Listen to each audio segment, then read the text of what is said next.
on this episode of the Star Wars Time Show. Matt and Nick return to their bread and butter, which is breaking down new Star Wars shows so all fans can fully appreciate what was put forth by Dave and company on the Ahsoka premiere. They'll then pregame for Ahsoka S1E3 with some predictions and musings before revealing which episode Sky Guy may make an appearance in. The dudes will also examine the newly listed Star Wars eras and which properties are included in their canon. Of course, the show will end with the Question of the Week responses and the latest round of Thomas.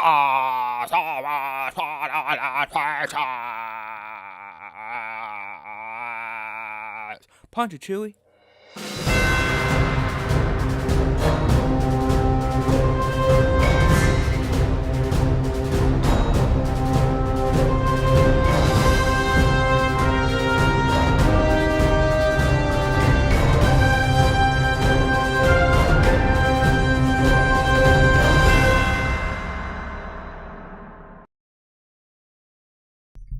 Hey now, did we figure it out this week? I think so. Welcome back to a brand new and in-season Star Wars time show, our favorite type of Star Wars time show, at least myself. I don't know about Nick.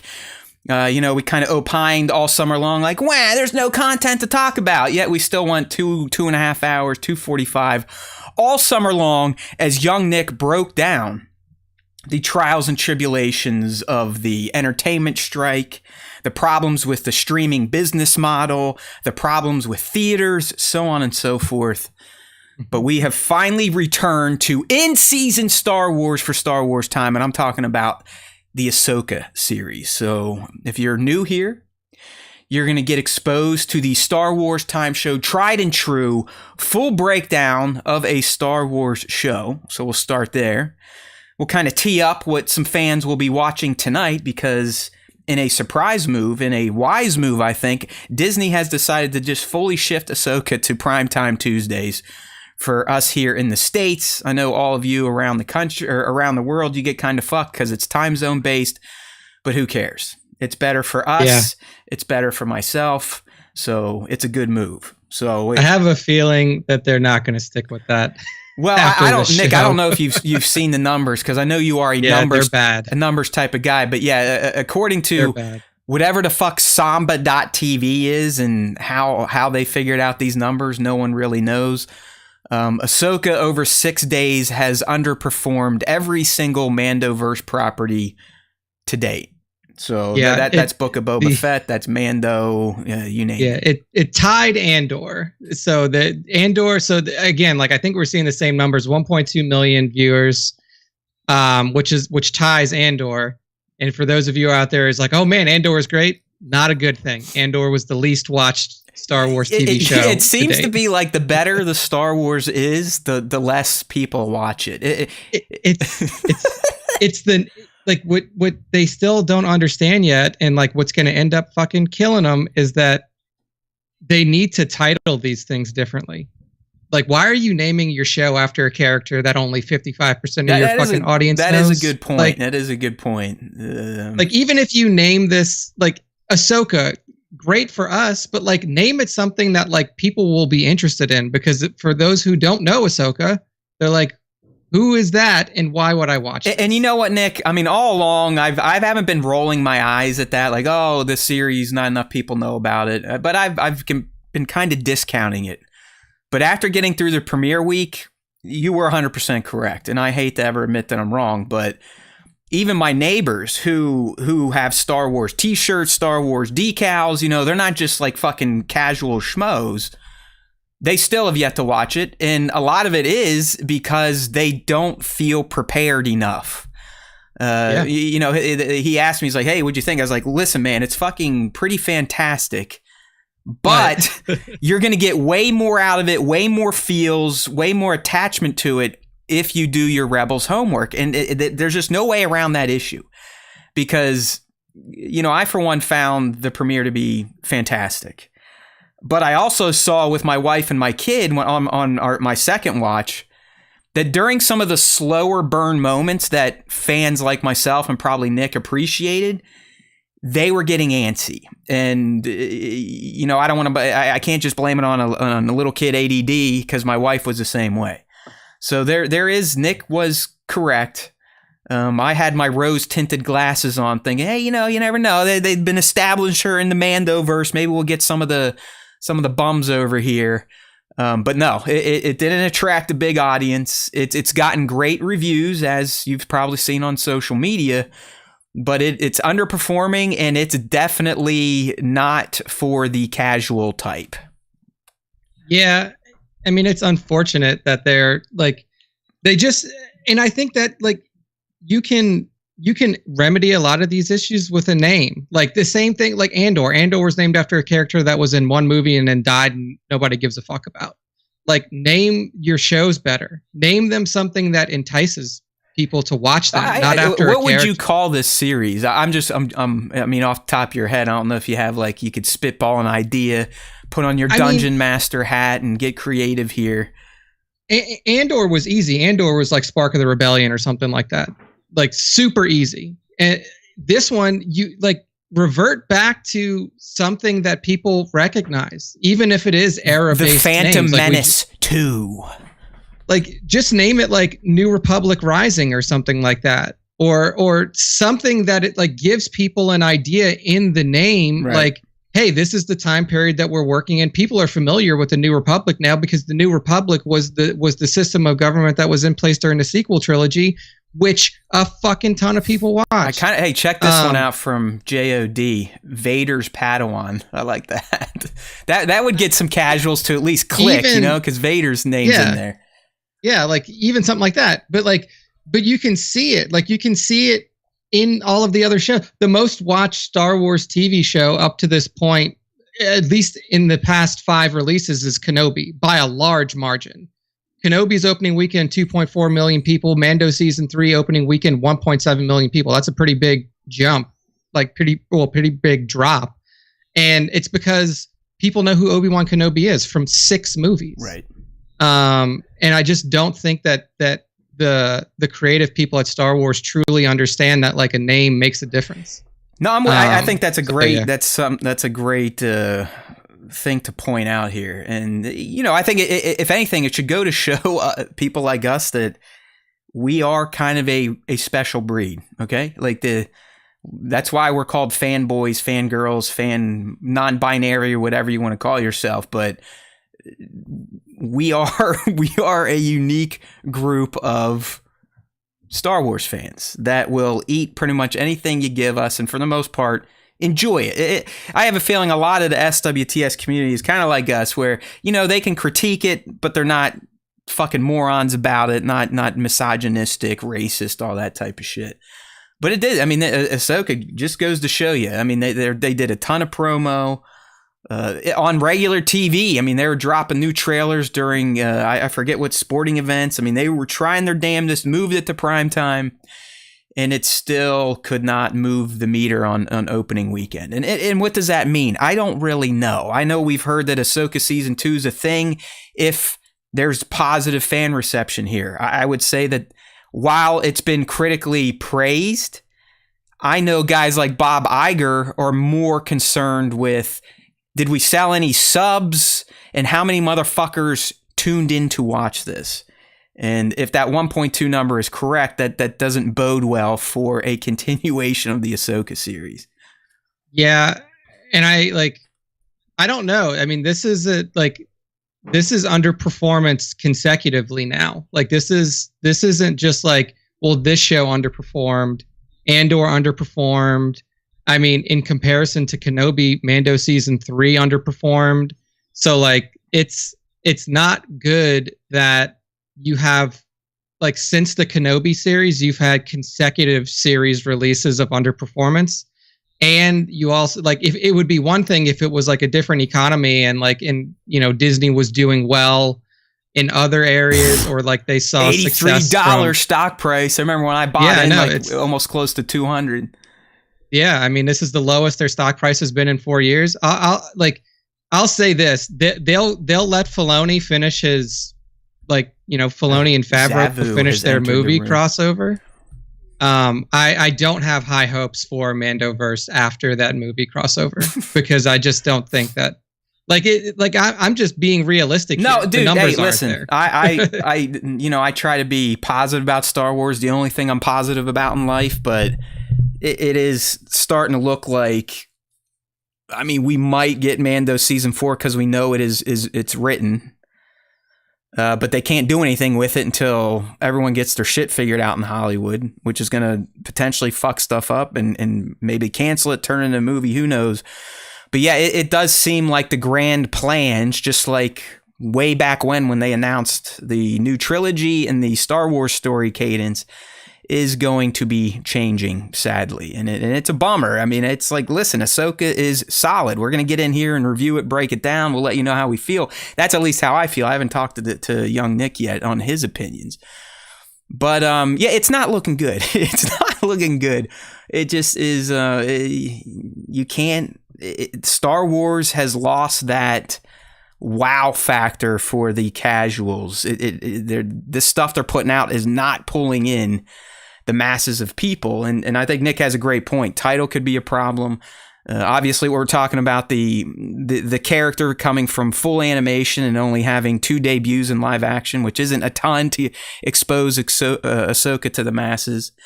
And in regards to the story of my neighbors, again, fans, like you don't buy Star Wars clothes and stickers if you're not a fan. So I wouldn't even call them casual. But even Ahsoka is a little too nuanced for even that type of fan. And I think, Nick, that's the bigger problem than your pure casuals. The fact that you have people that are engaged with Star Wars, but not deep enough to where they've been keeping up with everything over the past 15 years that they don't even feel comfortable going into Ahsoka without doing the homework, which is going to affect your premiere numbers. I mean, they're eventually going to watch it, add to the minutes. But until we figure out how these streaming companies rate a show as a success or fail, I don't know what to tell you. Like, is it going to be total minutes watched by the end of the season, or is it only based on number of households per episode? I just don't know. Yeah, that's hard to figure out. And like, there are people in the chat that are like, just go find like League of Extraordinary Sixers. You know, go find the content, go catch up, go watch the content. Like, that works for people who are like us, who like care, like, but realistically, you like what we have to understand as hardcore fans is that like people don't care. People watch Star Wars for entertainment. They don't watch Star Wars. It's not life to them like it is to me. Yeah. Like to me, it truly is a religion / family member.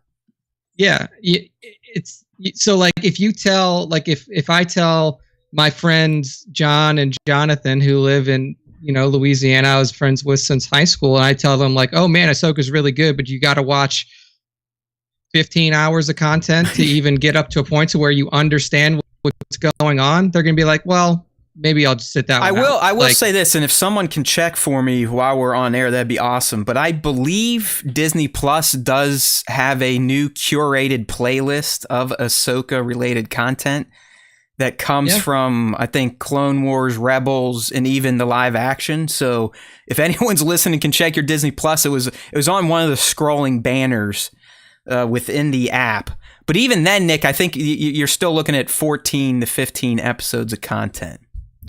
Yeah, it's great. Like, it's great for people like us, but it is hard to, like, you know, or you just tell them, it's like, hey, just don't watch it and figure it out along the way. Like, you know. Well, that's what 1/6shooter's saying here. I mean, in his camp, he's talked to a lot of non-Rebels people, and they dug it too. So I don't think we're not saying that the non-Rebels people didn't dig it. It's that they didn't even engage with it quite yet. A good portion of them.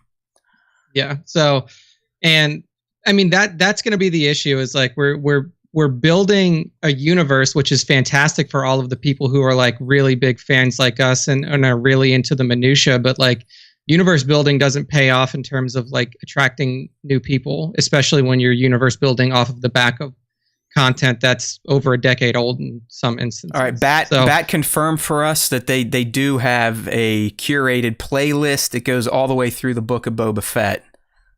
They had all of Rebels season 4 in there. Like, well, I mean, it's good. It's good for like the Sabine and Ezra stuff. I think Ahsoka's out of Rebels by season 4. Like, she's not really even messing around that much. Yeah.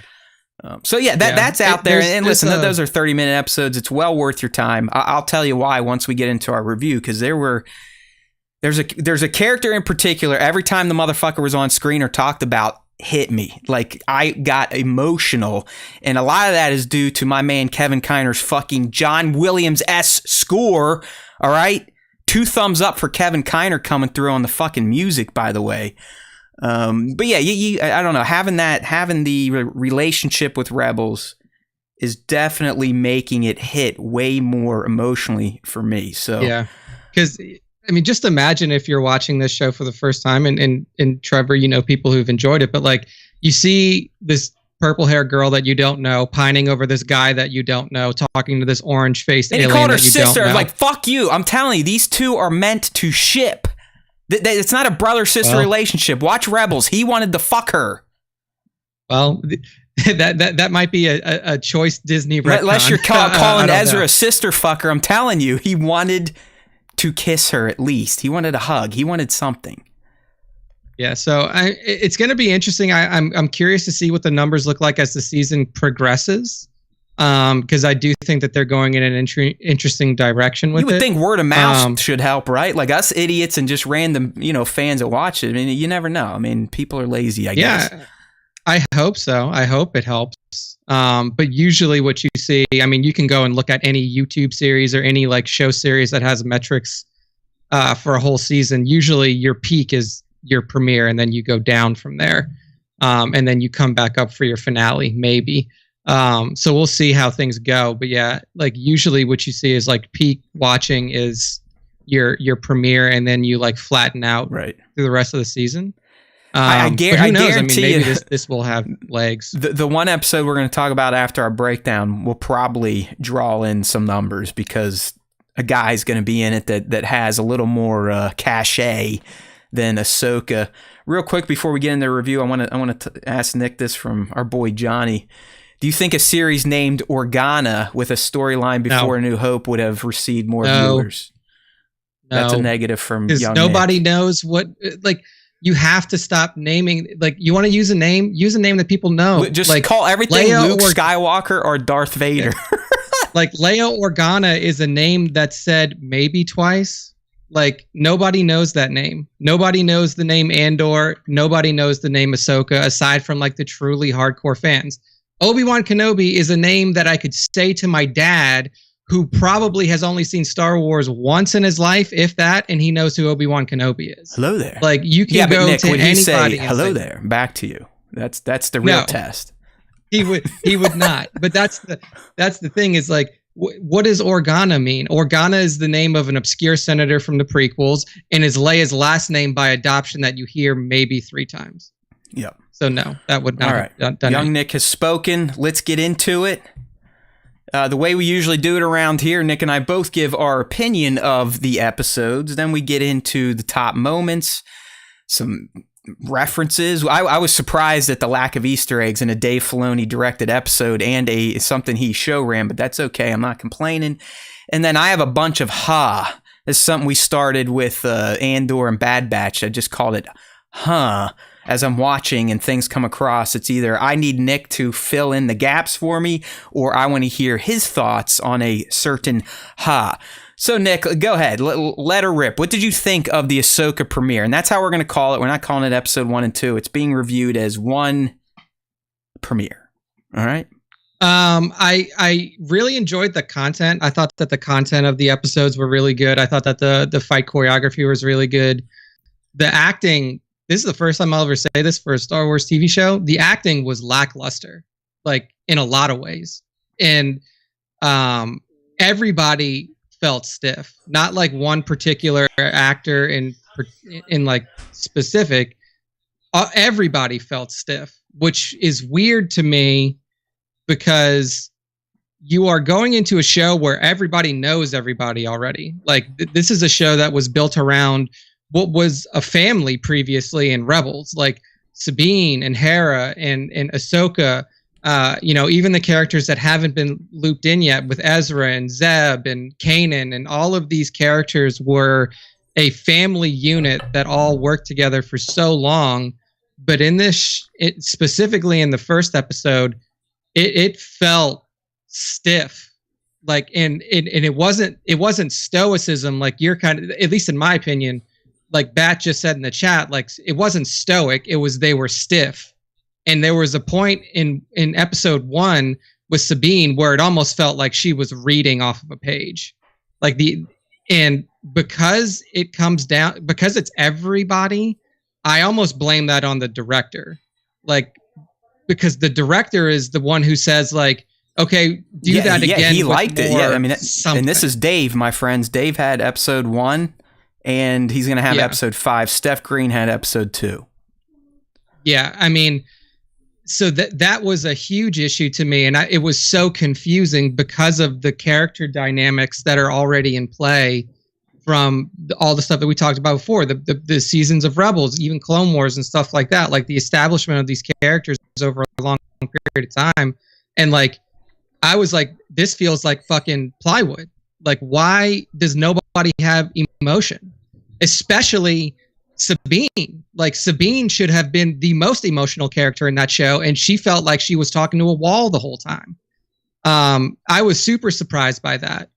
But, and like, I could see stoicism from like Baylan and Shin, because that is the aura and like the you know, the kind of you know, the personality that they're supposed to give off. But from somebody like Sabine, somebody like Hera, like, so like these characters that were in the Corellia shipyard and stuff like that, everybody felt stiff, and that was off-putting for sure. But in terms of like the content that is presented so far in the show, I'm a big fan. I really enjoyed the settings, like going to you know, new locations for the first time, and like the setup for where the show could be going for sure. Ancient civilizations. At new galaxies. I mean, like, this is potential. Like, this has new potential. Lore, like brand new lore was introduced in this episode with the Path to Peridia. By the way, that's the type of shit that gets my nipples hard.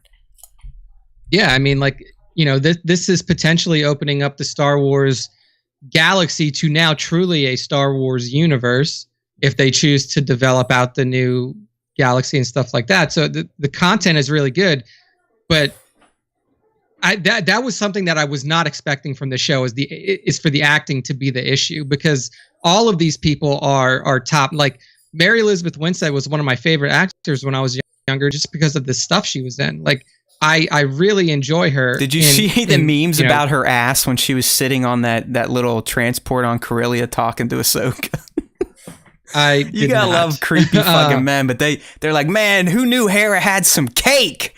Because she's sitting there and, you know, her cheeks are all propped up, looking very nice, cupcakey. Sorry, that's just random internet shit that comes across the brain. But yeah, I mean, like, I liked her and everything. I've never, like, I'm not familiar with Natasha Liu Bordizzo's work. I honestly think this is her Ahsoka. second series, like, job.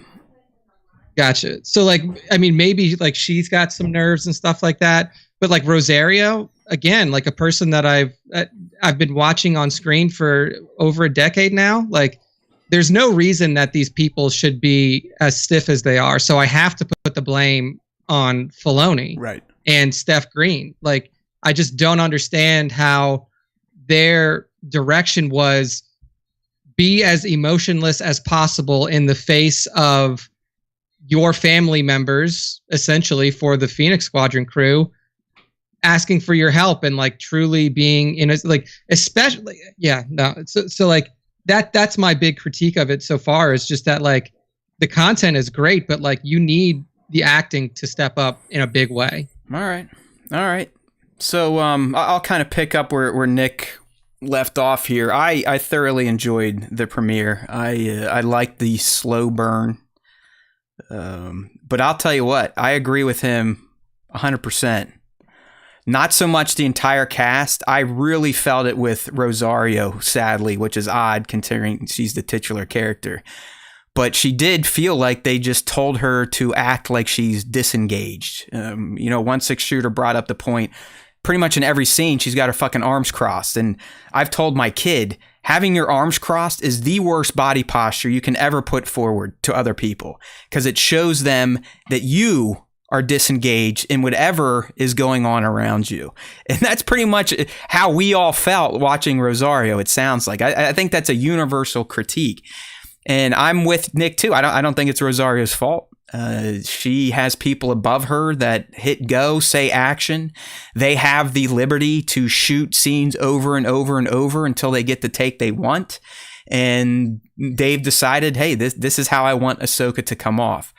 I don't think Ahsoka should be the bubbly Snips from the Clone Wars, but she should be a little more emotive than she was. I didn't quite find the issue with the other cast that Nick had. I liked Sabine's intro. I thought it was pretty rad. She felt Sabine to me in moments. I will agree with him that in moments where she should have been a little more open and emotional, especially talking to Hera in the hospital, it probably should have hit a little bit harder. It should have felt more like family members talking. Although I still kind of got that mom feel from Hera talking to the young Mandalorian. But I think Ray Stevenson was fucking fantastic. I like Baylan Skoll is my god. I fucking love the guy. Ray barely even needs to talk, and he's already earning his paycheck, in my opinion. Same with Shin. I mean, Ivana barely needs to speak. It's those goddamn eyes will pierce your soul. The way she, looks at the camera, looks around, asks questions, talks to her master. But 100% Nick's spot on. It's something, it just felt like they let a little air out of the tires in the performance department. Performances aside, the content, like he said, was aces. I really think, like I said earlier, the score blew me away. Like it was John Williams-esque in my opinion, and I know that could be sacrilegious to some of you, but I really think Kevin Kiner for his live action debut, and I believe Kevin worked with Dave for years now on Clone Wars and the animated wing, and I think this is his first foray in the live action. He just fucking nailed it. The end credits song is fantastic. The beginning of episode 1, the drum beats was fantastic. You could hear Ezra's themes. You could hear Rebels themes throughout. And I think that's why my other favorite thing, anytime I'd see this motherfucker, anytime Ezra is either being talked about or on screen, I would almost well up. And I think that goes to show you how much I appreciate the character of Ezra Bridger. He really is a great character if you think about his journey over 4 seasons. I mean, he went from literally a lost kid living in a tower by himself, just trying to make his way, to a Jedi Knight that sacrificed himself for the greater good. And I love that these episodes kind of touched on his legend. And if you think about it, without Ezra Bridger, there's no Skywalker twins saving the fucking galaxy. He was the catalyst for the rebellion. If he doesn't take out Admiral Thrawn, it's over. It's over. If the Empire's able to maintain their forces with Grand Admiral Thrawn throughout the OT era, the rebellion does not succeed. So he really, like Ezra, secretly has become like one of my most favorite characters. But also, if you think about it, he, even more so than Kanan, has sacrificed more than pretty much any of the famous Star Wars characters we've watched for, some of us, almost 50 years. I mean, hey, Luke got to die when he was old. Leia got to die when he was old. Han got to die when he was old. Ezra fucking killed himself as a teenager. He's the same age as the Skywalkers. So I loved how they dripped him in. But again, the feels definitely came from the fact that I've seen Rebels at least 2 times from start to finish. So those moments are great, aided by the music. I'm telling you, Kiner is really helping the series. And I think without his music, these performances that we're talking about weren't being up to par, would have been even worse. So thank God for Kevin Kiner.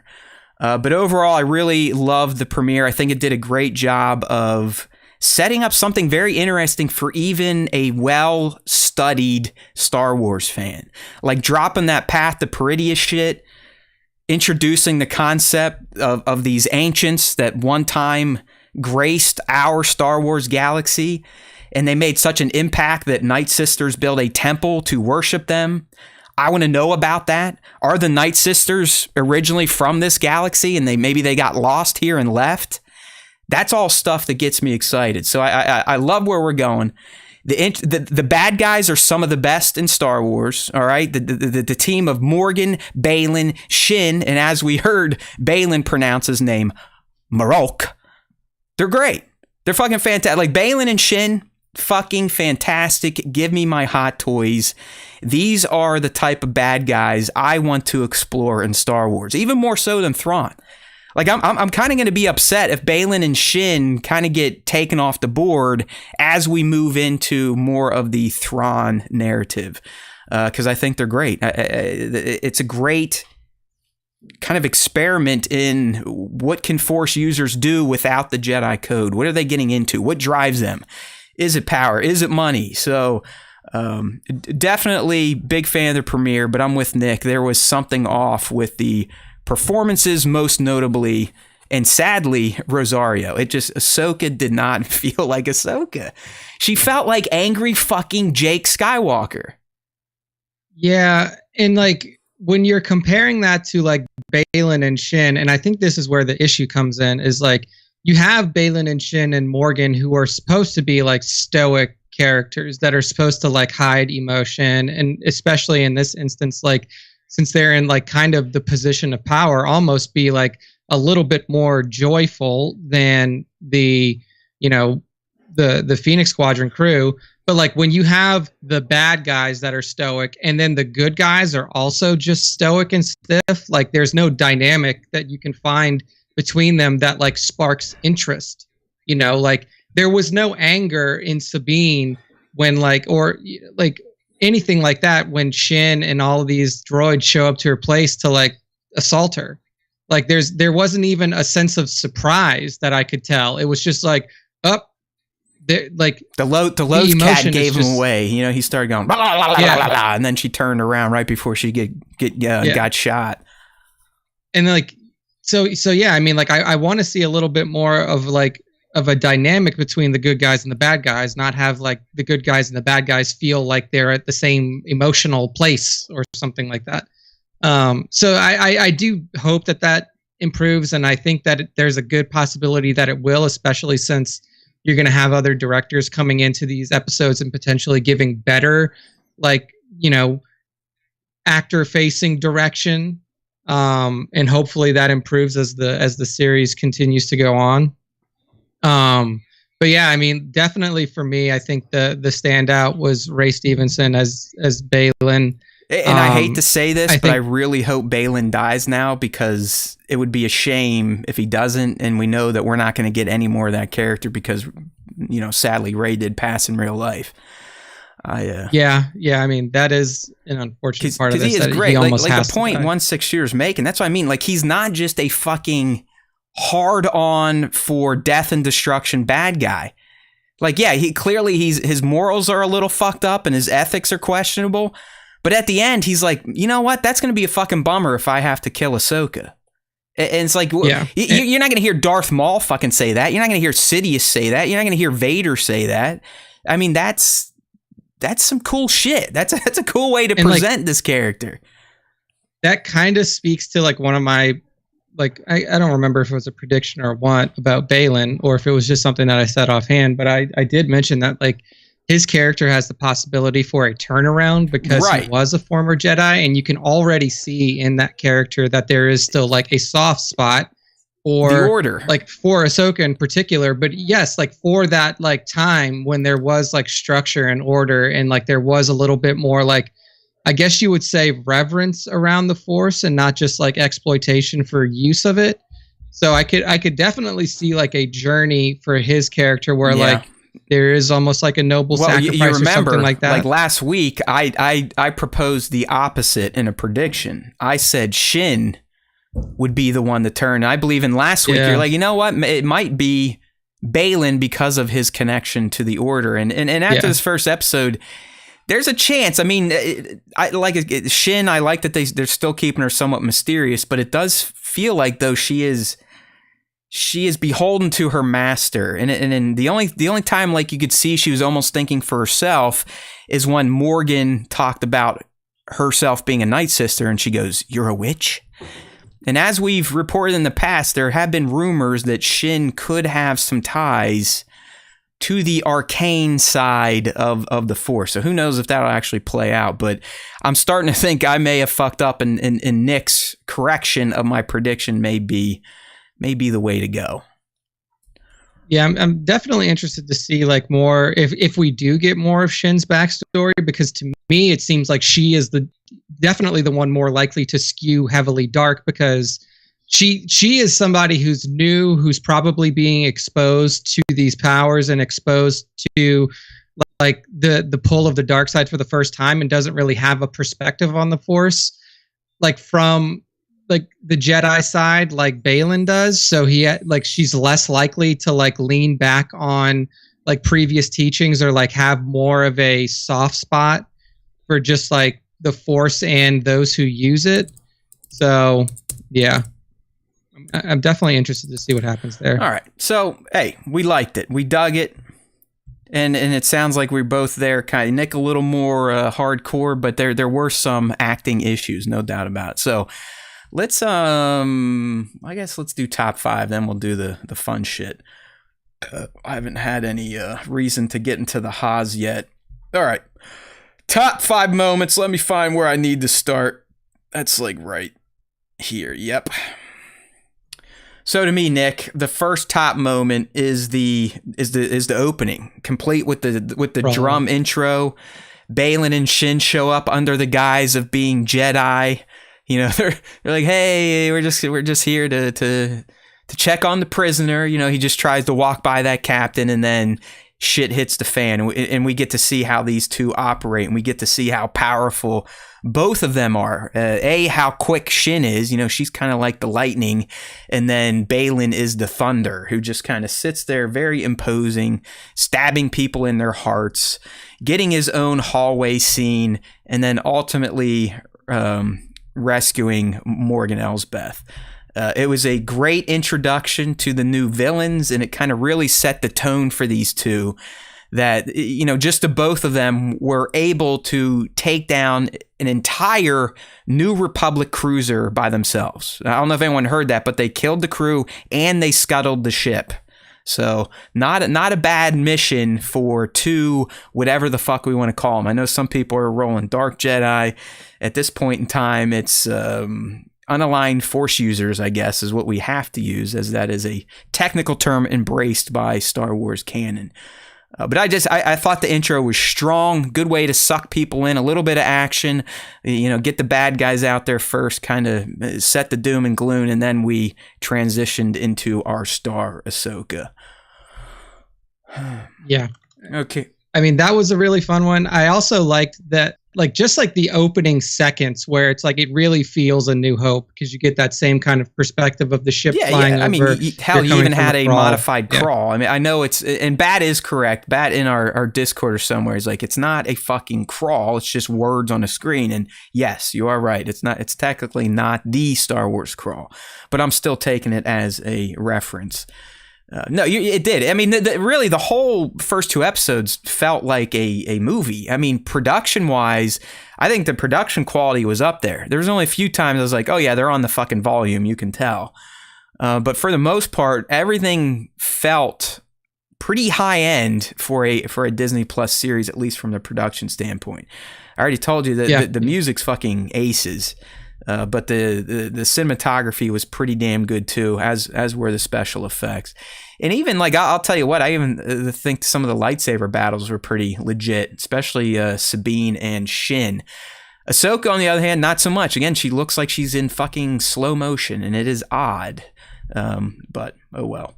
All right, scene number 2, and this again just scratches my nostalgia and love for Mr. Bridger, but the first time I kind of was like, oh, yeah, Ezra, man, that hurts a little bit when we talk about him, was when Ahsoka and Hera are talking about the star map. And you could see Hera light up like, hey, if you think Thrawn's still alive, that means my man's still out there, and we need to get Sabine involved. And it was really Mary's kind of delivery of those lines. And I could feel that Hera was kind of touched. You know, there was a bit of hope that kind of seeped into her heart in this scene about potentially finding Ezra, who at this point in time, Nick, has more or less been out of the galaxy for 13 years, 12, 13 years, just fucking lost. We're not. Well, it might even be more than that. Let's get it. I'm gonna set this straight, because I was watching some other people last week, and it blows my mind that motherfuckers follow some of these people and the shit they tell them. I mean, you had Star Wars theory saying that the Ahsoka series takes place 7 years after Return of the Jedi. I mean, what the fuck planet has he been on? That was Mandalorian season 1. We're at least 2 to 3 years beyond that. Okay, so we're at minimum 10 years past Return of the Jedi. Okay, Ezra disappeared. I don't know if it's a full year before the Battle of Yavin, but it's at least a year or two. So like I said, Ezra's been gone for at minimum 12, 13, at the most 15 years. So, you know, Harry getting that news, it would be like us hearing that a relative has been resurrected from the grave after almost 2 decades. So I like that scene. That's where I kind of felt like, all right, my Rebels experience is paying off, at least for some emotional feels. Yeah, I mean, I didn't have an emotional response to the Ezra stuff, but it is clear that, like, it's supposed to, like, I mean, it's supposed to elicit emotion from Sabine. It's supposed to elicit emotion from everybody who is, like, within that family, even for Ahsoka when she sees the holocom device, when she goes into she owes him just as much as the galaxy. Without him, she's fucking getting a red lightsaber to her fucking head. Yeah. So, yeah, I mean, I'm also just not one to get emotional at stuff very often, I think Nick he may be an even less emotional human than myself, and that's impressive. So it's weird though, Nick. I don't have emotions with real people, just science fiction characters from Star Wars. So it's a me problem, not a you problem. Don't worry. All right, next top moment. And I know Nick doesn't like Sabine, but her intro was fucking awesome. And a lot of that goes to the new killer track that we have, another Star Wars club tune that helped kind of complement her introduction, racing down the Lothal Express, being flanked by the E-Wings. It just, that song, I'm telling you, I think it's better than the Neomos track, and I think it's better than the Adelphi bass track at this point in time.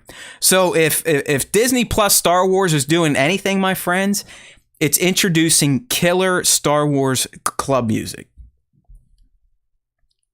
Yeah, I was a huge fan of that song, and at first when I heard it, I was like, this feels more like J.J. Abrams' Star Trek, because he was always one to, like, throw in, I mean, like, more specifically, like, Beastie Boys stuff. But, like, that reminded me of the scene where young James T. Kirk in Star Trek 1, like, from JJ, is, like, steals his parents' car, is, like, peeling off down the road when, like, cops come up, flank him. He's playing Beastie Boys in the car and shit like that, and still just, like, doesn't pay any. It like gave that same vibe, which I thought was, like, really good for that character. I was like, good, they're setting Sabine up in a way where she's going to have, like, this punk feel to her, like this, you know.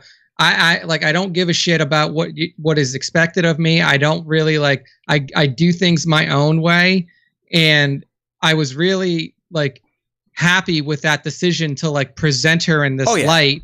The intro was spot on for the character. I mean, she looked like a badass. She was acting like a rebel, sliding under the E-Wing, dropping, like, the repulsor lifts on her speeder bike. All that was fantastic. It was a strong intro, but then, as Nick said, then the character of Sabine got a little wonky for him in subsequent scenes. She wasn't quite full of the piss and vinegar that this scene elicits in her character. Yeah. It's like she's following through with, like, what her character was in Rebels, just, like, consistently being in open rebellion, whether you're in open rebellion against the Empire, whether she was in open rebellion against her family when she, like, decided to move, like, you know, like, separate herself from her Mandalorian family, and, like, it was setting her up to be like this again. But then after the scene, it's just gone. So I really do want to see that kind of like emotion and like that sense of rebellion and purpose kind of return to her in subsequent episodes. Well, while we're on the topic of Sabine, my next standout moment for me was the Shin v Sabine fight to end episode 1 on that cliffhanger. I thought the lightsabers looked excellent. I always love a green lightsaber in the dark. It just, I don't know, it's sexy. The orange lightsabers are really cool too. But when it comes down to it, it was a damn good little lightsaber duel. I mean, you could tell both of them are trained in the Jedi arts. And as we learned, like I know that was one of our predictions, so we get a win. But yeah, Sabine 100% was trained to be a Jedi. And if you really want to get into it, this was being set up in Rebels 100% with Kanan. He even like has a line about everyone has potential. So get over all that. Nick, the big thing, I know you don't fuck around with the internet, but the big thing about this fight, it was kick-ass. Clearly, Sabine was at a disadvantage. She's not as skilled and not as tuned to the Force as Shin. But Sabine, like a few other Force users, or as Huang said, shitty Force users, I love that. That's a great, see, that's Dave taking care of some shit. Like, having that exchange between Sabine and Huang, I think a lot of people needed, because he just flat out says, like, listen, you suck. You were the suckiest of any candidate that came to learn to be a Jedi. But it's okay. Keep at it, you sad sack, and get off your ass. He gave the fucking droid more personality than anybody else in the show. He did. I mean, how about that line? He's like, well, yeah, you're a hologram, when Hera's like, yeah, just go ahead, mess with the head, even though it might blow you guys up. Well, he's like, yeah, you can say that because you're not fucking here. Yeah. Like he pumped more personality into that droid in that one scene in the hospital room than all of the other characters combined, which is so fucking weird. David Tennant, buddy. So Nick, the big controversy in this scene is the fact that Sabine took a lightsaber to the torso and was able to live. And where I pointed out, because everyone brings up Qui-Gon, I think they forget Qui-Gon. It's like slightly Qui-Gon literally took it to his fucking heart. Like it goes straight through his body. The image I have on the live stream, by the way, if you want to join us and look at pictures and see our fat heads, youtube.com/Star Wars Time Show 5p East on the YouTuber. But the image I have up, Nick, you can see it's clearly off center. Okay? Yeah. So yeah, I mean, she probably had her liver punctured, her lung, maybe a kidney, cut through some ribs and shit. But she had medical care. Like Ahsoka was right there after she got the old zip. You gotta remember, these things cauterize as well. They don't just leave a gaping hole in your fucking body. So she lived. And guess what? It's science fiction. Get over it. Qui-Gon took it to the fucking heart. She did not. All right? It's easy. Yeah. I mean, at this point, the injuries to Qui-Gon better have been to his heart. I really hope that they were, and that's the only explanation. Listen, I've seen it so many times. He dunks him in the head, then comes through, and it goes right through the middle of his chest. And we all know that's where your heart's at. It's not on your left tit. It's down there, kind of in the middle. So there you go. Problem solved for all of you that got bent over this. It's not that hard. Plus, we still need Sabine. We didn't need Qui-Gon at that point in time. He had to die so Anakin could become Darth Vader. Duh! Dave Filoni explained it. Go look it up. Just cut his motherfucking head off next time. Like just make it like more definitive. No, and I was going to say, it has to be heads, because you can't even in Star Wars just cut someone's body in half either. No, okay, not anymore. It don't work. So yeah, because like it's just. Yeah, I mean, Qui-Gon definitely got the shaft in terms of like ways to die in Star Wars. After we've seen everything that's happened since then, you get people like the guy that gets cut in half and dropped down a shaft that is so long that we couldn't even see the bottom of it is alive until the end of Clone Wars. Vader literally loses all his limbs, gets set on fire to death. And he makes it out, but hey, he's the chosen one. So there you go. Yeah, I mean, hey, like Qui-Gon died for plot device, my friends. Like that's it. Yeah, he had to die. As Dave tells you, if Qui-Gon lived, Anakin would have fulfilled the prophecy. Like he would have become the Jedi chosen one and eradicated the Sith. But he died. Obi-Wan fucked up because he didn't want to train him, and here we are. So. Hello there. Yeah, so I mean, we'll just put it this way: Qui-Gon was waiting for a reason to die, And then he got one. He was like, finally, somebody stabbed me. Now I can just fucking die. Like, oh boy. All right.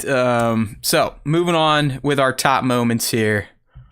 That's right. Decapitation should be called getting Dooku'd. That comes from JOD. Moving on with top moments is another one that Nick probably didn't really experience, but I did. And in this scene, the Hera and Sabine in the hospital scene, Rebels vibes out the ass. I mean, you could see Hera being the mother that she always was. She was always the den mother of the Spectres. And she's like, she knows how to deal with this Mandalorian. She's like, listen, you did great. You know, even though she knows. I mean, look, Sabine fucked up royally, right? She didn't listen to Ahsoka. She took the fucking map. The map ended up in the bad guy's hands, all because of her. But Hera, unlike Ahsoka, knows that you can't go to Sabine and just say, you fucking idiot, you stupid, dumb fuck, you fucked it up for all of us. She's like, hey, listen, you're doing awesome. You guys, don't worry. You guys will figure your shit out. You know what to do. You know how to handle yourself. You got it. It just felt very Rebels-esque.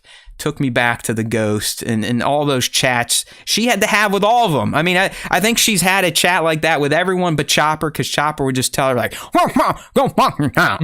Okay? So this scene in particular felt the most like live action Rebels to me out of any of the scenes in the premiere.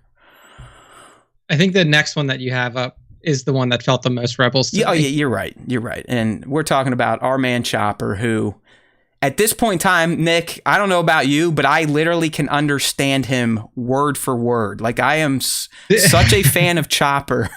I can, like, when in the moment I'm talking about is when it's his whole. Did you check under? Yeah, the it's battery? his heroics, Yeah. but it was even leading up to his heroics where he goes to Hera like, "Hey, have you been in my shit?" And she's like, no. He's like, "Yes, you did," and you can hear Dave saying that, even though it's no. I mean, it's I don't know if I'm like just good at listening to people that talk like they're deaf or what, but I can now fully understand Chopper without closed captions. And he does get closed captions, by the way, which is fucking even better. Yeah, he does. But then he's like, he's blaming Hera for getting in his shit. And he's like, fuck you, you're wrong. And then he finds it. He's like, oh, yeah, there it is. And then he's such a cocky son of a bitch when she does the roll around and he drops it. And then what does the motherfucker do? He hits a double bicep. Like, come on. I mean, how can you not like this guy? I mean, Nick, I hate to say this, but is he the best astromech? Is he better than R2-D2? Personality-wise, for sure, I think. It's just like when you have a character, when you have like a droid character like that exudes so much personality. They're not supposed with to. So little to work with. Yeah. Like I think that he is just better. Like if I'm going to sit down and have a conversation with somebody and just like over a beer, I would probably rather it be with Chopper than R2. Because like R2 he would tell you some tall definitely- tales. Chopper's never going to tell you it as it is. He's always going to embellish. There's no doubt about it.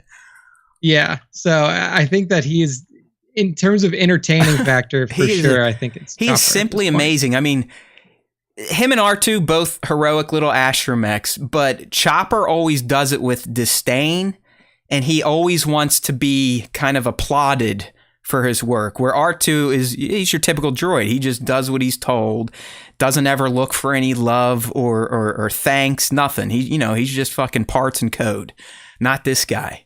This guy is truly a character, and it does pay me, because I mean R2-D2 is fucking fantastic. But in terms of Star Wars droids, we got, and this is in no particular order, R2, Chopper, BB-8, and now I got to say BD from Andor. In terms of our little roller mechs, I don't think, I know BB-8's not considered an astromech, but just Chopper, he probably is the number one. Just unbelievable. And even before that, he's like, hey, just fucking shoot the shit down. Let's go home. And she's like, well, there's a bunch of people down there. And he goes, so what? Yeah, he does not like, he definitely has the mindset of like a Saw Gerrera more than a general rebel. He's like, who the fuck cares if we kill some people? Just kill these people. That's the important thing. You know what, dude? Chopper is the droid that my character from Scoundrels of the New Republic would bond with. Like, we would be the greatest friends in Star Wars. Chief Matlu and Chopper would hit it off like none other. We would drive Zavu, aka 1/6 Shooter, insane. Like, he would just quit the group. But Chopper and I would leave nothing but bodies and destruction. And then we'd eat and do our drugs to finish the day. So that kind of rounds out the top moments here. Chopper finishing us off, and just fantastic. And do you think these scenes, Nick, was he live action or is that all CG? It's so hard to tell. I think it was probably a mix. I think that the body itself is live action. I think that they probably had to do some CG work with the arms because they were moving way too fluidly. So I do think it's probably a bit of a mix. Just like, again, this show looked really, really good. The only times it looked a little too volume heavy, I think, were the scenes on Arcana, which was the temple planet. And then the beginning of the Shin Sabine fight, when they show kind of a wide shot, it's like, yeah, I can tell you're on a screen, even though you got Lothal in the background. But overall, things look great, including Chopper himself. Okay, I'm just going to save all the Haas stuff for the end at this point. Let's go ahead and go through some of the eggs and references. Very surprised at the lack of true Easter eggs in this episode. I really only think there was one or two true ones. But to start things off, Nick brought it up earlier. We had a version of the crawl. I do agree with Bat. It's not one for one. It isn't technically crawling out and the words disappear, but it kind of has the same effect. So a little familiarity, like Nick said. For a fan of Jedi and the OT, it was awesome to get Home One on screen again, to get the name drop. And as Ahsoka is pulling in, if you look closely, you could even see the good old Ghost in the docking bay sitting there. I know we haven't seen it in full yet. I think we may get it here in episode 3 coming up tonight. But you could, if you looked very quickly, you could see the Ghost in the docking bay of the Home One. Now, the New Republic ships, Home One, etc., they still look like shit. I mean, the Home One just looks like a big lumpy fucking turd, right? I mean, it's like a big lumpy log of shit in space that has no sexy lines. It's very bulbous and round, but it brings back memories. And you got a lot of the interior of Home One that you might have forgot. I mean, where they had their meeting, that's where they had the battle plan for the Battle of Endor. When you saw the Mon Cals up there in the rafters, that's where Akbar was, yelling down at his forces during the battle. So all that shit was pretty cool. Okay, dude. So the temple on Arcana, we know for a fact it was built by the Night Sisters.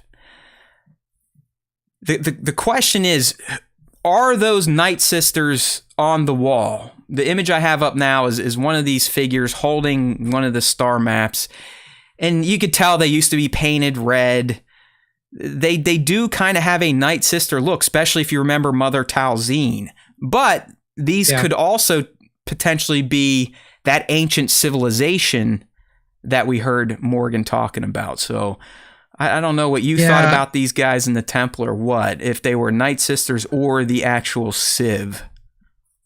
I think that they look so much like Night Sisters, and maybe there's a lot of possibilities out there,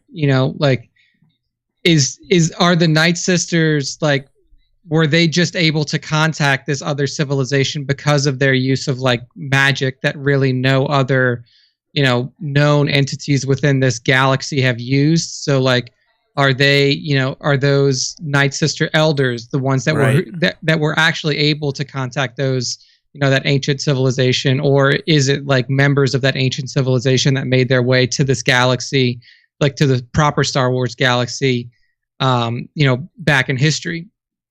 One thing that I thought was going to be more of a possibility, which I don't know if it's a possibility now because it had been brought up before, but it's the Rakatans. The Rakatans were brought up during the Andor time, in the Andor series. specifically by Luthen. Jesus, Luthen. Yeah, I was going to say Stellan Skarsgård because I forgot his Same other fucking name. guy. But yeah, same guy. Brought up by Luthen, and I was like, okay, well that would be an interesting way to kind of tie this back into everything, because the Rakatans were an extragalactic civilization. Now, Nick, that you would know more than me about them. Are they humanoid or more alien looking though? The Rakatans.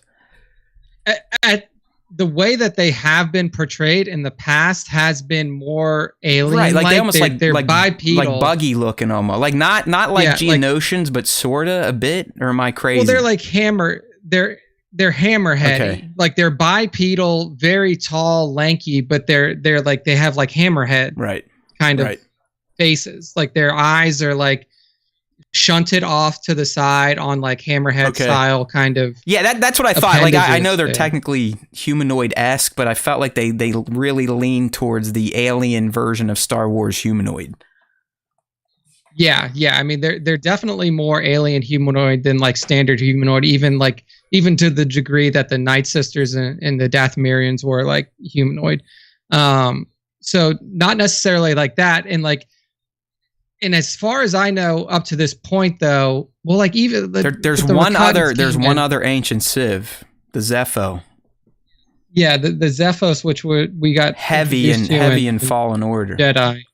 Yeah, and Fallen Order. So it could be that. It could be Zephos for sure. But like the depiction of the creatures that are in the temple do not look like that's why I'm kind of thinking these are Night Sisters. And I'm going to throw it out there, but I do think that either this ancient civilization brought the Night Sisters here, or they all came at one point in time and the Night Sisters got left here, or wanted to stay in this galaxy, and the ancient civ either died off or went back through the path of Peridia to their galaxy.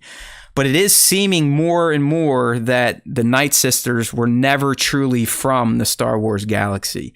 They're almost like a transplant that they came here for a reason, and it seems like a lot of them stayed behind where the other ancient civ went back. Because I am putting it out there, and I'll go through some of the quotes I wrote down from Morgan, but I'm 100% positive that there are Night Sisters, and then there's this ancient civilization that built that Purgle portal on SWTS we'll talk about here in a little bit. Does that make sense to you? Like I'm saying they're two different civilizations, but from the same galaxy. Yeah, I mean, it's definitely possible. I mean, it's possible that the Zepho and the Rakatans are both from this other galaxy. I think they're going to pick one, but I don't think you're wrong. I mean, you are right. They have canonized the Rakatans via Andor, so it would make sense if they just stuck that way.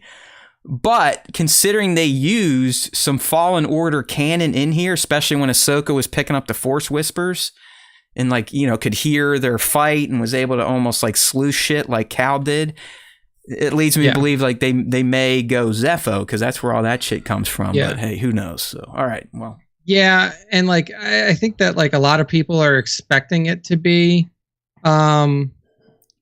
like Rakatans or Rakatans, whatever you want to call them, because they're like, oh, there's so many ties to Old Republic stuff in this show, and like there's some, like the Eye of Sion is definitely a tie back to Darth Sion from the Old Republic. But I think that people are assuming that the extraplanar or the extragalactic civilization is going to be the Rakatans, and I don't know if that's necessarily going to come. Like I said, it with Fallen Order and even how much they incorporated Dathomir, it feels like they could be leaning towards the whole Zepho stuff. I think it is more like here like what JOD's saying here. I mean, that's kind of like maybe the Night Sisters were sent to our galaxy, the Star Wars galaxy, to extract Force essence, because we have heard and we do see that the Night Sisters use it's magic. It's not necessarily the Force. It's somehow all connected, but it's not the Force that we've seen our Jedi and Sith use or unaligned Force users. It is very arcane in nature. I mean, hell. We see Morgan use it when she's on SWTS to activate the star map. I mean, the old green flames come out, and here we go. We know they can resurrect the dead. So yeah, that's a possibility. I mean, the Night Sisters could have been scouting for this civilization. They could have been like a subclass in this galaxy to the ultimate Civ, and they got sent out to explore. The fact that they built a temple to honor this ancient Civ and to hide a star map in it definitely leads towards that they had a penchant for this ancient civilization and this galaxy that they probably came from. So I really am putting it out there. I do not think the Night Sisters were ever originally from our galaxy. They are coming from this path of Peridia shit. So speaking of the path, we get to see a star map, which comes from KOTOR. And Nick, you know, when we were doing our trailer breakdowns on, and now that we know it's Cetos, if you look when she activates the star map, it is fucking dead nuts direct from KOTOR. Dead nuts. Like this graphic here, with, you know, with the fucking orange lines and the blue orb, it's exactly what a star map looks like activated in KOTOR. So pretty spot on little reference right there. But I mean, you know, you and I were like, hey, maybe that's fucking the world between worlds. Well, no, now we know it was a star map that points to the path of Peridia that leads supposedly to Thrawn's location. Yeah. Okay. Since we're here, I'm going to go ahead and do a ha moment here. A lot of people were asking, like, how the fuck did Morgan know that an ancient map would have Thrawn's location? So here's all I can tell you, at least from what is said in the episode and just based on my speculation. She specifically says, when she activates it, that she can hear Thrawn. She says, Thrawn calls to me across time and space. Across time and space is tricky. Because she is implying that time can be manipulated, which we know it can. I'm going to put it out there that it hasn't necessarily been Thrawn calling to her, but some other force from this galaxy is calling to her, and Thrawn happens to be here. Now, Thrawn could be the one getting this force to call to her, but I don't think Thrawn has these abilities unless he's learned something these 13 years to where he can project his voice through time and space. So yeah, that's what I was going to say. To my knowledge, Thrawn doesn't really have the ability to do that unless like you were saying, it could essentially be the Rakutans, the Zepho. They could be the ones kind of generating all this action, who have been kind of guiding Morgan to the map. Like, hey, yeah, Thrawn's here, but so are we. That type of thing. Yeah. You know what I mean? Yeah, and it's like now it brings into question, like, is Thrawn actually trying to come back, or is Thrawn in the grip of some other civilization that is trying to invade the known galaxy? Yeah. I think it's a hybrid of that, Nick. I don't think Thrawn is like being manipulated, but I think he has made a tactical choice to kind of go in leagues with this ancient civilization, which clearly has ties or relationship to Night Sisters, which is really kind of leading to the idea that Thrawn coming back with a resurrected army of some sort isn't that far-fetched. Yeah, and I mean, it totally fits Thrawn's character too, to essentially be thrust in an unknown situation and just be like, well, I'm not going to try to fight it. I'm going to make the I'm best, going to tactics my shit, my ass out of this shit, essentially. Yeah,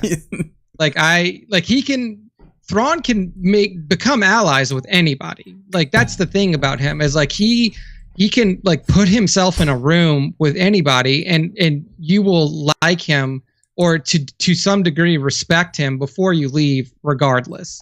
And it would make total sense that like he gets thrown into a place that he has no idea where he is, and then meets like the first sentient being he meets. He's going to extract information valuable enough to him that he can figure out what his next move is, and then essentially like work his way into a position of power to be able to do or get whatever he wants. So it's not surprising. It wouldn't be surprising if that's the case, is that like he has somehow put himself in the good graces of this invading force and is now making his way back into the galaxy. I think that way. Might be where it's headed because, again, we don't know a lot of leaks. I will tease. I have had a talk with my source after many, many months. It's, I really haven't gotten any updates since Mando S3. So let's just say may have some juicy tidbits for you all possibly this Thursday. And I wouldn't say they're super spoilery, but they may confirm some speculations and predictions we have had on the show. So once again, we are kicking ass and taking names, young Nick. But yeah, I don't think it's Thrawn, or not directly Thrawn. I think he's working with someone. Probably they're both working for their own ends. Who knows who's manipulating who? But Thrawn's definitely working with this ancient Civ / Night Sister-esque type of people in this galaxy that the path of Peridia leads to. Yeah. All right. So we've got the gold orbs and all that shit. So moving on with our references and that type of crap. Pretty cool moment when they phone into Huyang and Ahsoka and they are still using the Fulcrum call sign. Okay, that's a direct callback to Rebels. Not much needed else on that. But, clearly she is stuck to the cause of freedom fighting the day she, left the Order and left that farm in Tales of the Jedi. She has not stopped. Like she says in the show, she lives on her T6 because she goes where she is needed, and that's no fucking joke. All right, this is just kind of a big treat for Rebels fan, but it was pretty dope to see Lothal in live action, let alone getting Clancy the Man Brown as Riyadh Azadi, who he voiced in Rebels. Clancy now has like 4 different Star Wars characters under his belt. He's a greedy motherfucker. He was just in Mandalorian as that devil Mando, fucking character. Yeah, as the Zavroni, and I think it's the race during the prison breakout. He's the voice of Savage. So he's Savage Opress, Riyadh Azadi, and that Devonian from Mandalorian. Yeah. I mean, come on. This guy could go to cons the rest of his fucking life just on those 4-bit rolls. Yeah. He just sit there. It's like, which autograph do you want? The thing is, though, he looks just like Riyadh Azadi. I mean, it's a perfect casting, just like bow to bow. I mean, Katie Bo Katie, same thing here.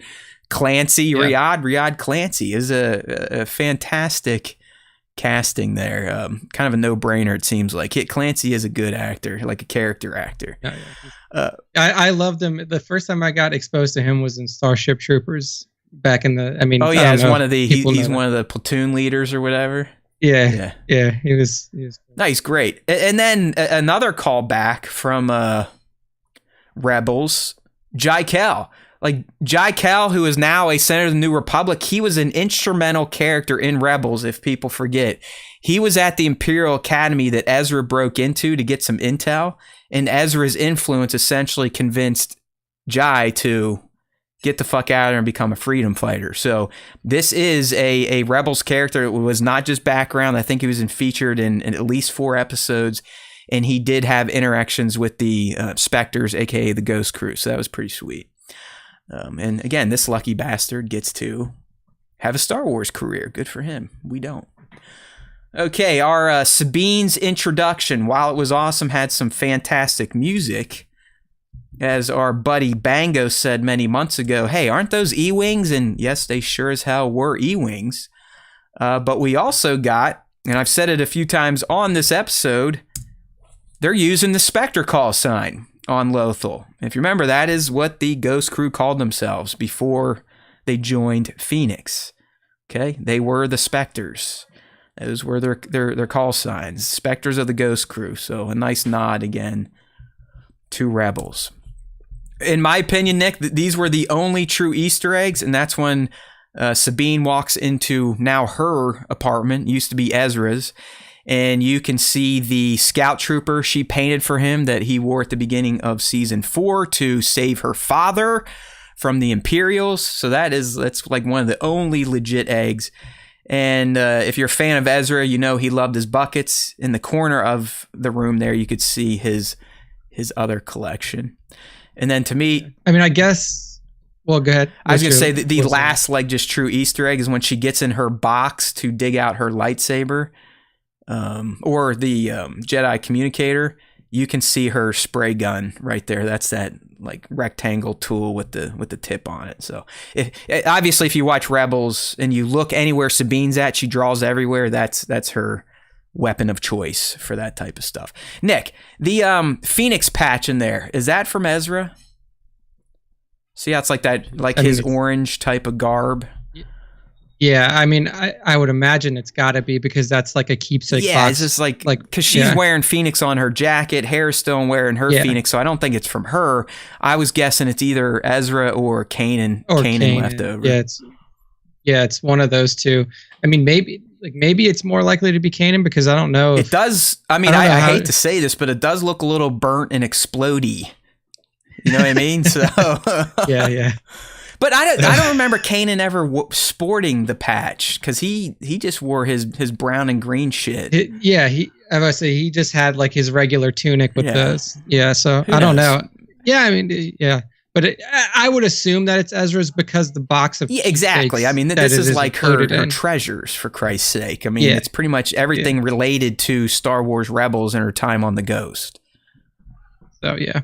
The only other thing that I was going to say as was an Easter egg, but maybe we said it already, was the Eye of Sion. Oh, yeah. No, you're getting ahead of the game, brother. We're okay, yeah. Don't worry. Okay. Okay, so on a new planet, Arcana, we get the Night Sisters confirmation. I know we've been telling you that Morgan's a Night Sister for over a year now, but just in case you didn't believe us, she confirms it on Arcana and tells us that they are the ones that built that temple, and it did seem like some sort of homage to either their galaxy or the ancient civilization that brought them there. So we get the choice of planet name is interesting too because Arcana is definitely like magic. Yeah, arcane. It's just magic. Like I mean, come on. Yeah. And speaking of that, we the other reason to talk about Morgan is it's our first introduction to Night Sister magic in live action. We get the green flame, all that type of stuff. Good going. All right, dude. I know a lot of people picked up on this, but how about you? When Shin was sending out her probes to find Sabine, standing there looking, sounds, cinematography, major Maul vibes, right? Yeah, I was going to say 100% Maul on Tatooine, sending out the probes the first time we see him while he's on. It was like, besides having those two asshole murder droids or HKs with her, it was dead nuts on. Even the little ball sounded like Maul's probes. Yeah, so... Yeah, and that's you know what, I do love the primetime drop because it allows me to watch the show tonight. I don't have to do that tomorrow. I can do all my reading and looking up tonight, so I'm just kind of ready to hit and review on Wednesdays. But really what was fun, and hopefully we do it again tonight, people, join in, was going to the Discord. Going to the Star Wars Time Show Discord after you watch Ahsoka. Come join us. We'll be there. I'll probably get in around 10:30. Tonight after I watch it, but it's fun to like watch it fresh and then get right in the Discord with other SWTS fans and chat. So if you want to join and get in on that every week, our Discord link is open. You can find it at StarWarsTime.show on Instagram. But yeah, I'll give credit to Scoundrel. I'm not going to take it, but Devin is calling her Femal. All right, Femal. I dig it. Okay, as we move through the list, I brought this one up already, so we won't spend much time on it, but we now have Force powers from Jedi Fallen Order in canon, in live action, as Ahsoka used the Force Whispers to kind of piece together the fight between Sabine and Shin. So, Cal contributing to the canon. You gotta like that, milquetoast boy. All right, this really isn't a reference, but I wanted to put it up there just so Nick and I could talk about it, because this is the shit, like I said, that it gives me little Star Wars chubbies here. But we did get another new planet in Cetos, and we do learn that structure, which, at one point in time, Nick and I are like, hey, this could be similar to the structure on Tython. It's not. It's not Jedi. That was made as clear as possible from Balin. And Morgan confirms, like, no, this was built by ancients from a different galaxy. And then we get the big thing, the pathway to Peridia. And why it's interesting, Nick, is Balin's response. He's like, what? That's a Jedi tale. Like, that's just for kids. That's like what younglings say. You know, kind of like how we have our folklore and shit that used to be rooted in real life, but over time it has been, you know, fantasticized like to the meaning erodes. Right, where it becomes like, hey, there was a guy that lived in a fucking whale. Like, fuck you. No, that didn't happen. I'm sorry. Jonah did not live in a fucking whale. But yeah, same thing here. So it's like, I guess, what do you think the path of Peridia, what do you think the tales were to the Jedi? Like, did it lead to something the Jedi sought? Were the tales like about mysticism? Was it more about the arcane side of the Force? I don't know. Like, he left it so broad, but clearly the Jedi are aware of this from a young age, and it's like a tall tale to them at this point. Yeah, I mean, I think that one thing that we know for sure about the teachings in the Jedi Temple and stuff like that is there's like you learn like deep history about not only the known galaxy but the unknown galaxy. And it's like during the time that he would have been a Padawan learner and stuff like that is at the height of the Order, and the discovery of the known galaxy was like well done already. Like it wasn't a time like the you know, like the High Republic, where they were still forging hyperspace routes even into the Outer Rim. Like the Outer Rim was well and truly explored. There were, you know, expeditions out into unknown regions that were happening and stuff like that. So to me, for Balin to know about this as a tall tale has to be like passed down. And this may be something that's explored in the Acolyte. This may be something that could be explored in like, you know, what I would say, like, what is the past in Star Wars? Nick, do you think because it is like kind of a fantasy for Jedi younglings, do you think they talk about the path of Peridia like it leads to almost like a utopia or like this kingdom or this galaxy where there's all this power? Because I asked that because what I really loved about these episodes is it firmly established that Balin could give two fucks about Thrawn. Two fucks. No, I mean, he's like, Morgan, you're nuts. He's like, I can't see past this. It sounds like wishful thinking to me, but whatever. But when she leaves and Shin asks him like, hey, dude, what are we getting ourselves mixed up in, bro? Like, what's this path going to take us to? And the one thing he kind of latches on that seems to excite him is the power. So I'm kind of putting out there like this path to Peridia is at least taught to Jedi is either good or bad, that it leads to this place of extreme knowledge and power that could change the galaxy if it were real. Does that make sense? Yeah, and I think that like one of the things that was discussed in Old Republic, like old canon, old EU canon, Old Republic type of things is like the discovery of the Force. Where did it come from? Because the Force was discovered on Tython. But nobody knows how or why it was there. You know, like, and well, you're telling me they weren't just little midichlorians crawling around on the ground that jumped into someone's eye, like Baldur's Gate 3. So like maybe shit like has been retconned already at this point, or like there's been canon written over it. But it was always like, you know, prior to midichlorians, it was like, how did the Force find its way to our galaxy? And maybe, this could be it, right? This could be the explanation, huh? Yeah, you know, if that is still something that like is of Star Wars canon and is like of interest to the Jedi, is like how did the midichlorian influence find its way into the known galaxy? I like that because didn't you feel when Balin is talking to Shin, he's like, hey, some want war, some this, others a power you have never seen. Like that seems to be what interests him. Yeah, and it's not Thrawn. I like that they made it clear that Thrawn is not this immense power in this ancient and in this unfindable galaxy. It's something else that Balin knows about from those tales about the path, and that's what I fucking dig. You also have to think too that like up to this point in the Star Wars galaxy, nobody has been able to do intergalactic travel. Like nobody's been able to leave the galaxy, explore another galaxy and come back. But that's clearly what this path to Peridia is.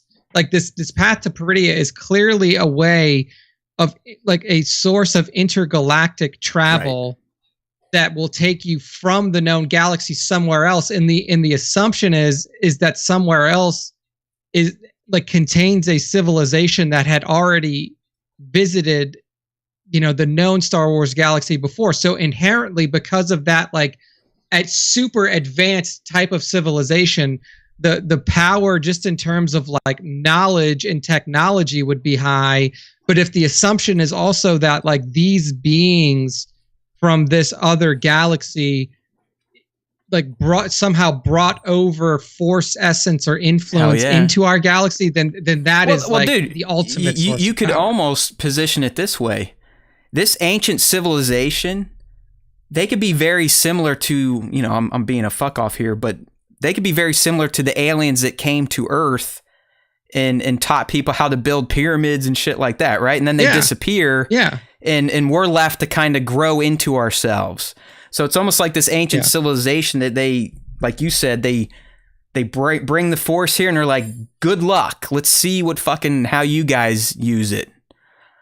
Yeah, I mean, it could be that. It could be that like the Zephoans and the Rakatans were at war, and one of them was destroyed. And to your point, since they were already so advanced that they made it to this unadvanced galaxy that by this time, the Force only knows how powerful they could truly be. I mean, if they're able, and no one else is able to travel the known universe thousands and thousands of years before the events of Star Wars, where do you think they're at now? I mean, their civilization, they could be so advanced, they're Force beings. Like, they don't even have physical fucking bodies, So I do like that potential, and that's why when Rey delivered those lines and there was backstory to it, I'm like, holy shit, we're getting some brand new lore that has never been explored in Star Wars, which is exciting because who knows what branches will now come out of this. Yeah. I mean, and I like where you're going. Potential. I like that. I like that concept that they were almost seeding the other galaxies in the universe with the Force, kind of seeing what was going to happen, almost like an experiment. Yeah. I mean, you could almost and I don't want to speculate too much, but if you have these two ancient civilizations that have recently been brought back into Star Wars canon purposefully, for a reason. Yep. Because they don't just bring up Rakatans for no reason. They're seeding stuff like that to build on.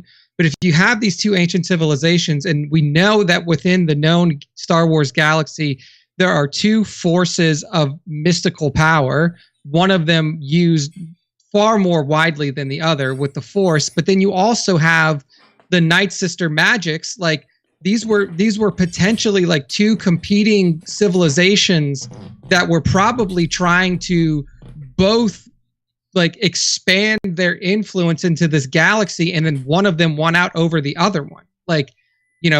Why is the Force so much more prevalent than Night Sister magic? And it's not even necessarily that one is better than the other. We've seen so little of Night Sister magic, but we know it is incredibly powerful. It can raise people from the dead. It can be give used Darth as Maul a weapon. legs. You can regrow. I know they were mechanic, but literally Tau Zine's the one that she's bippity boo, a boppity bee, a dippity dippity da, and he grows some fucking mechanical legs. Yeah, and this motherfucker's got legs again. So how did these two sources of magic get here? If we are truly, I like it. That's kind of where my brain is going.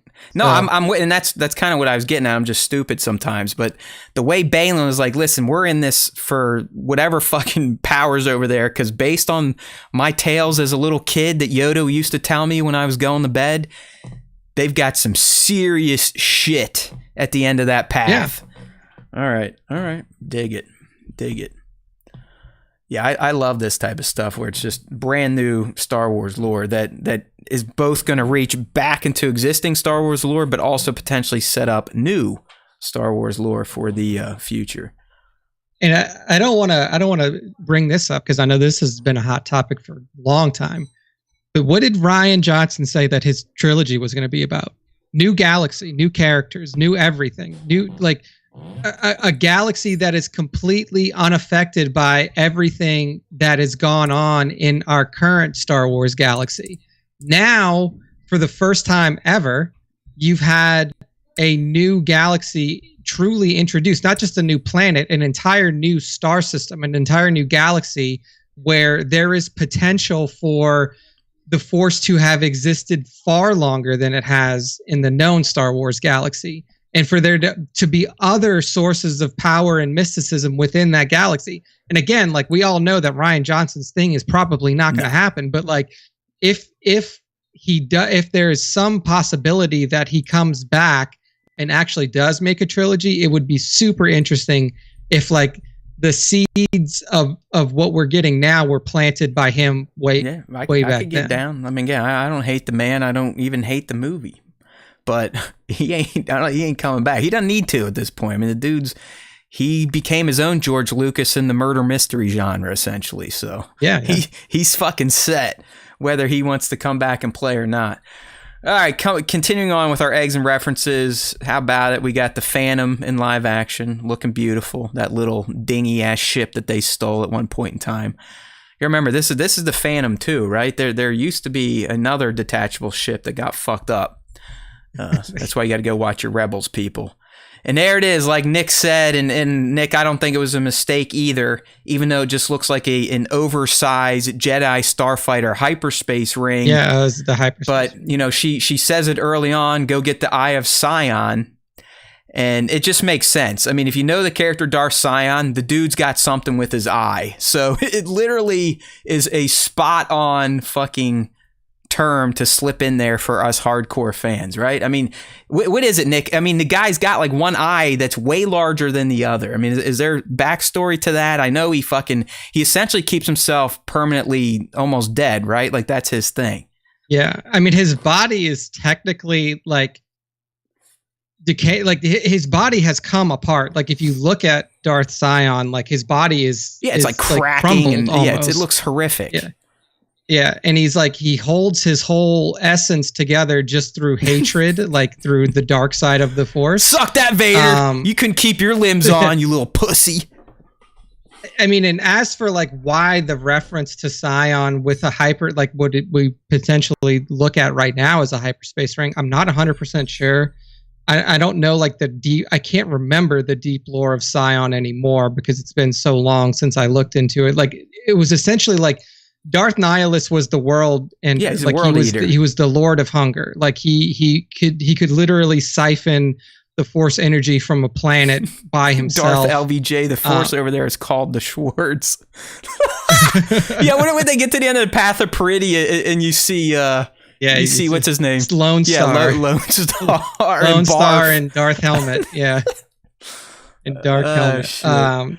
But yeah, I mean, like, I'm really interested to see if they follow up on any lore specifically around the Eye of Sion. I mean, obviously we'll find out what this thing does in short order.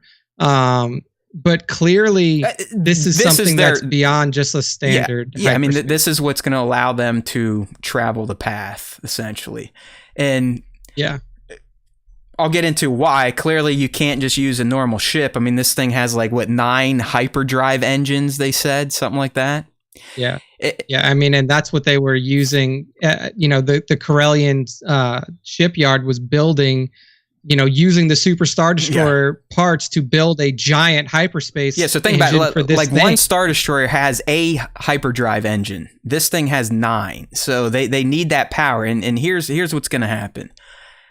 And I don't know if you saw this, but the first time Baylan and Shin are on Cetos, when the camera peels away, you can hear and see a Purgo in the clouds. Yeah, exactly. When the star map goes up, and all around that structure, there are Purgils. Purgo. Just look at the star map. You'll see them. They're like rotating around in blue. Purgo. They're on the structures and whatnot. This Cetos or the ancient or the galaxy we're trying to get to could be the home of Purgils as well. Okay. And they travel back and forth from Cetos to this other galaxy. So here's what's going to happen. Because we are at the end of our breakdown, so we might as well get into our episode 3 and beyond predictions here, or at least set you up. So what's going to happen tonight in episode 3? I'll tell you right now because Disney cheated. They showed us a clip. We're going to get the dogfight between the T6 and a bunch of those snub fighters that Marok and them are flying. So we're going to get some of that. I do not think we get to the point where Ahsoka and Sabine are confronting them on the surface of SWTS. I think that's going to be episode 4. But Nick, what's going to happen here is that the good guys aren't going to be able to stop them from using the Eye of Sion. They're going to get away on that device. And then the good guys are going to be like, man, we're fucked. We can't build this thing. She's been building it for like 13 years. This is where the Purgils are going to come in. They're going to remember that shit. We've seen them in the trailers. And they're going to have to rely on the Purgils to kind of take them in pursuit of the Eye of Sion. What do you think? Yeah, just like Atreus on the back of Falcor in Never Ending Story, just fucking flying through space. Never Ending Story. I mean, that would be. It's really the only way because, like you said, what do you think about the Purgils? Do you think SWTS is kind of like their homeworld, or do you think they are from this ancient Civ and they're essentially what allowed them to get to this galaxy in the first place without crazy technology? What do you think? Yeah, I think that they are essentially. I mean, like, well, we already know they can do it. They took Thrawn there and Ezra clearly, so they can travel between galaxies. And I think it was. I don't remember if it was confirmed, but I think it was at least mentioned that hyperspace travel was built off of the back of Purgils. They are the science for it 100%. They're the ones that showed it was possible to find these lanes and whatnot. Yeah, and obviously we know from Rebels that the connection to force sensitive animals is something that both Ahsoka and Ezra have. So, we've already kind of established the means to which that happens. So Ahsoka is going to commune with these Purgils and either use them to transport, the not the gauntlet, because that's what you call it. That's Bo-Katan's ship. But like, what's Ahsoka's ship's name? It's called the T6 at this point. It's just called the T6. I knew that was the call sign. I don't think I didn't know if that has was a like name for it. name. No, it's her. Even though it's her home, she hasn't gone the route of Solo like, and Hera. whatever. She just model number only. So they're going to take the T6 out there somehow because unless they take the T6 and the Ghost. I mean, that's a possibility. Here's another speculation. I do think we see Hera come to the rescue in the Ghost in episode 3 during the or maybe 4 when they're trying to make the jump. But Hera is going to buck the New Republic brass. And I think that's where that once a rebel, always a rebel line is going to come from, where she's going to show up in the nick of time to save Ahsoka and Sabine and either send them on their way or join them as they leave the galaxy. Yeah, I mean, I can't imagine that Hera would be like, you guys just go without me, because I feel like at that point she's definitely coming along. I mean, episode 3 stuff seems like it's going to be pretty light, because if we're not going to get to the fight, it's a short episode too, so I think it's only 30 minutes. So at most, Nick, I think we get a check-in with Mon Mothma, Kaz's dad, and the New Republic leadership where Hera's pleading her case. The bad guys obviously will be working towards getting the eye ready. They're going to learn that Ahsoka and Sabine track them. Balin's going to send up Marok and Shin and some other fuckers to try and shoot them down. That's not going to work. And they're going to make it a planet. And I think episode 4 is going to be fighting on the planet and then bad guys getting away. Here we go on into the path of Peridia narrative. Yeah. Yeah. So, I mean, this, like, it's really, I mean, it's, the funny thing is it's kind of straightforward to figure out how they're going to get there, because there's only one way for them to get there. It's basically just like, which ship are you going to take, or are you going to take both of them? True. So yeah, I mean, really, like, we'll probably have a light episode for 3, and then 4 will get heavy. But I think what I'm really interested to see is, like, are we actually going to, like, are the heroes actually going to make it to that other galaxy, or is it going to be like the bad guys get there and come back before they can really get there themselves? That's a good point. I don't know. I think just based on the trailer and seeing that, hey, they're clearly flying around the Purrgil. Who knows? Maybe it was a mistake, and they're just trying to land on Cetos' surface, and we already know Purrgils are hanging out in their atmosphere, and they're not actually trying to jump with one. But yeah, you do have a point. It could be, you know, what's the point of jumping to the galaxy and hanging out? You know, you would think they jump, grab Thrawn, get him on the eye, and let's get back and start wreaking havoc. Yeah. So I think you know that's a valid theory, but I don't know. There's a part of me that feels like the two ladies are gonna get mixed up in heading there and potentially some World Between Worlds tie-ins with it. Yeah. Because I want them to make it because I want to see it. Like, I want to see this new place. Obviously, I want them to make it. But the question then arises, like, do they taxi this Purrgil and is like, all right, look, we're going to hang out there for like a couple days. You just wait outside and we'll let you know when we want to come back. I mean, it could be, you know, the whole thing that they can potentially communicate. It could be like, hey, we need a ride there. And all right, now we need a ride back. Kind of like how, how Ezra somehow channeled them to show up, only attack the Chimera, only grab Thrawn, and then take them all out. So it does seem like they're very amenable to commands. Yeah, it's like intergalactic Uber. Exactly. You're like, all right, I need a Purrgil at this at these coordinates, please. I'll take Purrgil Black. I want to go with one of the big ones, the luxury Purrgil. Yeah, I need a larger vehicle for this because we know how the bad guys are getting back the eye, unless they somehow destroy the eye. You fucking see Thrawn on the bridge of the eye in the trailer. Yeah, you see it. Let's go. It's like you see the back of him. He's on this motherfucker. We know they get him. But it is interesting to see, like, we have never seen anybody but Ezra have the ability to really reach out to the Purrgils. Like, we've never seen Ahsoka do it. Like, we know that Ahsoka if anyone can, it would be her. I mean, she started as a newborn, so she's pretty decent at talking to animals. Exactly. So, like, we know that she has the ability to commune with these Force-sensitive creatures, but we've just never seen her do it with that particular one. Now, the question is, like, I think the biggest open question right now is still around Ezra. I think that, like, up to this point, we have a pretty comfortable idea of, like, where we're going and how we're getting there for both sides of the party, like, for the bad guys and the good guys. The biggest question mark is, like, are we going to get there and Ezra is there as well? Or are we going to get there and we still don't know where Ezra is? Because the big Ezra issue is that, like, it seems like Elsbeth knows where Thrawn is, even within this galaxy to a certain degree. But the problem is that Ezra can't be far from him. Like, and where could Ezra be? It's a good question. If he's not with Thrawn. You would think. I mean, I watched a clip on social media of the ending of Rebels, and the Chimera gets very fucked up. I mean, it has 3 Purrgils pulling it. It's all smashed in.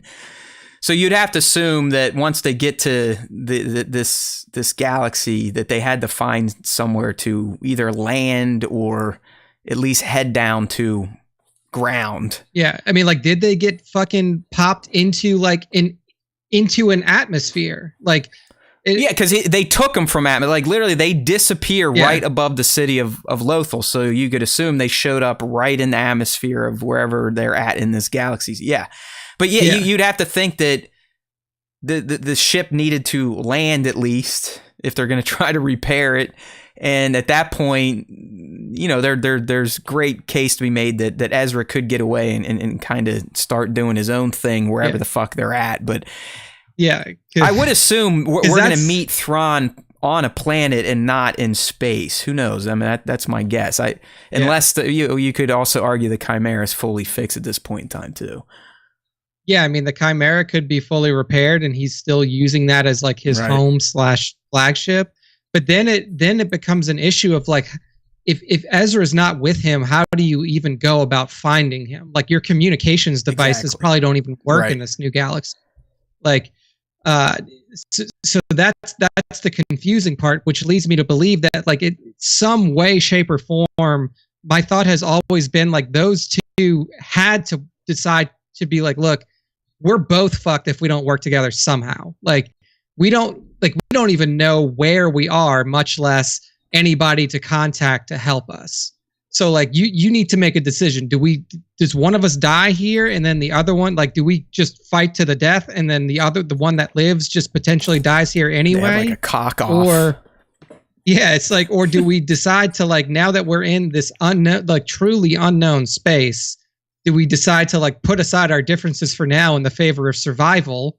And then once we get to a point to where like we're back in our own space again, then we can go back to our, you know, our old ways. Our old posturing. Yeah, who knows? I don't know. Yeah, because it's like, if he's not with Thrawn and he's not Marek or Marok or whatever his name is, which at this point I don't even see how he could be Marek. It would be damn near impossible. Yeah, like, you know what's funny, dude? Somehow, almost a month and a half later, people found my video about Marek potentially being Ezra Starkiller or Barriss on TikTok, and it's blown up. And they're like, "You're an idiot." Then you see, I'm like, "Motherfuckers! It July 13th. I'm not an idiot. I'm a goddamn savant. You cunts." Yeah, I mean, get used to it. And the thing is like Marek right now is I swear, at one point I thought he was saying Marok. I was like, "What the fuck?" Yeah, it's Marrok. Marek. No, it's Marok. Marok. But like up until this point, he's nobody still. Yeah, like he's, as far as we can tell, he's the standard Inquisitor that is I love my boy Devin. Sorry, Nick, but he's not the eighth brother. The dude has a full set of fingers. The eighth brother was an alien. He does not have 5 fingers, okay? It's over. It's not eighth brother. It can't be Ezra. So it's still down to Barriss or Starkiller. And here you go, Nick. Guess who got credited with additional voice work in the credits? Is it Sam fucking Witwer? Witwer? Well, then, yeah, it's going to be... It didn't say who. It just said he was listed with a bunch of random names, additional voice work provided, and Marek doesn't even talk, so who the fuck knows? But it is a little itchy if Sam's included. You know what I mean? And I still... Yeah. Listen, I know you're not a huge fan, but this show is all about masters and apprentices. And to pair Anakin's apprentice with Vader's apprentice, there is a little narrative juice in there. Yeah, I mean, you just have to reestablish him as and again, like, this is the persistent issue with people that don't like Filoni Star people Wars. Getting stabbed and living. Guess who else took a saber to the torso? Like, worse than Sabine, Starkiller. Go back to the game. Yeah. Fucking Vader stabs him in the fucking back to appease Palpatine. Like, waste him. I mean, if there's one issue with Filoni Star Wars, it's that he gets too cute with shit. And I think that the Starkiller move is honestly just being too cute with shit. Because it's like, it's not serving the narrative in any way. Like, because then you have to reestablish this character as Darth Vader's apprentice. And how are you going to do that in a show that has you're not wrong. Episode? You're not wrong at all. But I just, like, stars are starting to align is all I'm going to say, you know? Yeah. I mean, you're definitely right. And I hope that they can do it well, because if you don't do it well, then it's just like, well, now you've thrown another name in there, which you didn't do a good job at explaining, and is now like, what is it? Is it canon from Force Unleashed? Like, are we just recanonizing Force Unleashed? Like I said last week, is it just Force Unleashed 1 or is it Force Unleashed 2? It seems, there's a lot of questions. I think what they'll do, it'll be selective canon. It'll be, the character is loosely based on Galen Marek from the game, but it's not necessarily the same person. Yeah, and I mean, like, that's fine if they do it, but it's like, if they keep doing stuff like this just to be cute, then you hit, like, you start to just, you get bloated in terms of content. Agreed. You get but hear me out. In terms of, like, meaningless content. Hear me out. Let's say they do position it this way. That opens the door for a Darth Vader fucking prequel teaching his apprentice. I mean, like, I hope that they actually follow through. You know it's not going to happen, but hey, how great would that be? That would be fucking fantastic. It would be. It would be great. And if that's the road that they do, then I'll come back and say, like, hey, like, they clearly followed this up really well. But as of right now, it's like they would still almost have to end feels this like series with like a like a title card as they do in the MCU, like Star Killer's past will be revealed. Something like that. Something like that. This guy that Ahsoka killed will be revealed.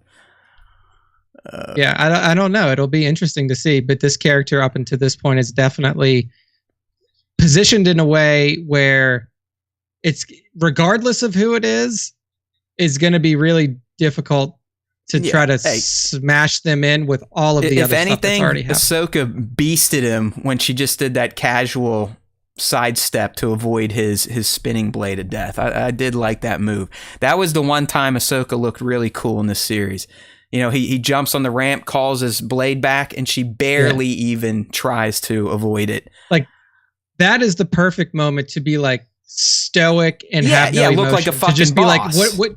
Yeah, it's like what you've done didn't even like cause me to flinch. Like, you know, that was the perfect time to do it. It's also a callback to everything else. An Anakin moment. I don't know if you remember. I think it was in the final season. He's on that bridge with Kenobi.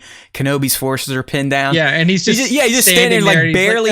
He's barely him. moving his head to avoid it getting popped off by blaster fire. So that was fun. Yeah. I have a random screen up on the screen, Nick, and I just want to point out to people that if you look over Thrawn's right shoulder, you can see a dude in like a white and gold mask. That's going to be Enoch, apparently. Yeah, I was going to say that's going to be his new henchman in this galaxy. All right, before we leave this breakdown, I know Nick's got to get out of here. I might be doing the rest of the show myself, but I do want to ask him 3 more questions. Balin's endgame, you kind of touch on this. You do think he may ultimately turn once he kind of figures out what exactly is going on? He's already talked more sentiment, like even like, and this is what Morgan said in the show, like a lot of sentimentality for the Jedi way from Balin immediately. Like, you know, talking about, you know, it will be sad to kill Ahsoka, talking about his training with the Path of Peridea during the time when he was a Jedi Padawan. Like a lot of sentimentality for that time period. And I'm wondering if his end game, like if he sees, like when he finally sees the end game, if he realizes like this was a mistake. Do you think like, he's using Morgan a bit? I definitely think that he's using Morgan to like finally fulfill his dream of like reaching this power threshold that has been up to this point just an imaginative dream. Yeah, it's not like he even knew that that's what the star map was going to show, you know, like he reacted surprised. So I wonder if like once he saw that, he started kind of cooking up some new ideas in his head versus just getting paid. You know what I mean? Like it went from, I'm helping you because you paid me handsomely to, oh, now this can serve my own end game. Yeah, because now it went from just like, oh yeah, I'm a mercenary helping this person out, blah, blah, blah. I don't really give a fuck about this Thrawn guy. Like, you do what you do, and then I'm going to be on with it. And then as soon as he realized, like, Path to Peridea, like, new like, galaxy reminds him ding. of something like that. It's like, but I think what's going to end up happening is like it's going to be like the moment that all villains hit when they realize that what they have been seeking is further over their head than they could have imagined. Yeah. And I think it's going to be like, if it really is zombie shit, then, you know, that's what it is.